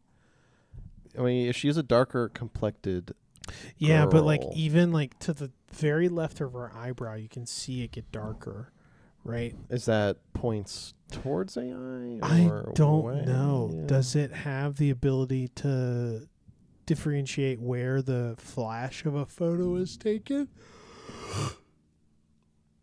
Who knows? Can you zoom in on girl who's taking the photo? Can you zoom in on the crown, her hairline for me? Yeah. I think it's AI. I think it's a little better. I could be wrong, but I think it's AI. There it goes. What are you getting from this area? So the way that her hair's falling just seems not... Pupils also look different. See the inside of her eye, the iris. It's almost short on her left eye in comparison to her right eye. It's like they're not dilated the same amount. It's almost like the actual so the iris is the color, right, portion. Mm-hmm. The iris on her left, her right eye is straight is cut inwards. I don't think it's real. I think it's AI. Okay. You are correct. This is AI. Yeah. This has gone around the internet a couple of times, mostly to, I don't know. I feel pretty good about that. Joke on the boomers. But this might be one of the earliest and most famous AI photos because it looks It looks super good. because like the shadowing portion that I was talking about is a selling point, but the way that her hair is falling across her face is like intentional in a way that if she were taking that photo, she would not do that. As well as like, I mean I don't know, but yeah, definitely. I feel like I've seen this image before. Weirdly, it's like It's very good. Again, the fuzz on the jacket is really good. The hair, like the individual strands, the shadowing underneath her hood, so good. Yep. The shine on the lips, and the I think the difference in light actually helps the real. Oh, for sure. That yes. was actually a point to me being like, is it real? Yeah. Because they're shadowing on the side of her temple. The shimmering in the hair too is so good. Yeah, really, really well. Hey, but done. you did you scored a passing grade. I think you only got. I think I missed one. Yeah, you just missed one. I think I missed one. Fantastic job, dude. Yeah, and we'll do the same. We'll do the same thing next year. Yeah, see where we are. I'll be like, fuck. Yeah. There's lots of games, funny enough, out there in the world that allow you to play like, is it AI? Or is it real? Yeah. Like proof of concepts. Google has one. Google's actually really hard because the pictures are just of shitty quality. But that's kind of lame, and I'll tell you why. That's like, do you remember the playtest game that PlayStation came out with when they released the PlayStation 5? No, maybe I don't know. There's like a game out there. I forget the little robot guys. Little robot guys. It's like to test the controller, right? To test the controller, and it's to be like, look how good the controller is. Mm-hmm. That's cool. Yeah. This is lame. This is lame. To be like, look how good the AI is. No one does it for fun. Yeah. No. Get the fuck out. No, AI, it's out there. Woo! It's out there. It's out there. It's a thing that exists. Anywho, take whatever we say with grains of salt. Do your own research, et cetera, et cetera. Yeah, I'm not a doctor. I'm not an expert. And I don't know what the fuck I'm talking about. No, but definitely not. Yeah, fuck it. Fuck AI. You guys take it easy. Thank you so much for listening and watching. Yeah, and tell Will his jacket looks really nice. I'm jealous of it. It looks very good. Thank you. I like it. It's a nice one. It is. Take it easy, everyone. Have a good night. Thanks, everybody.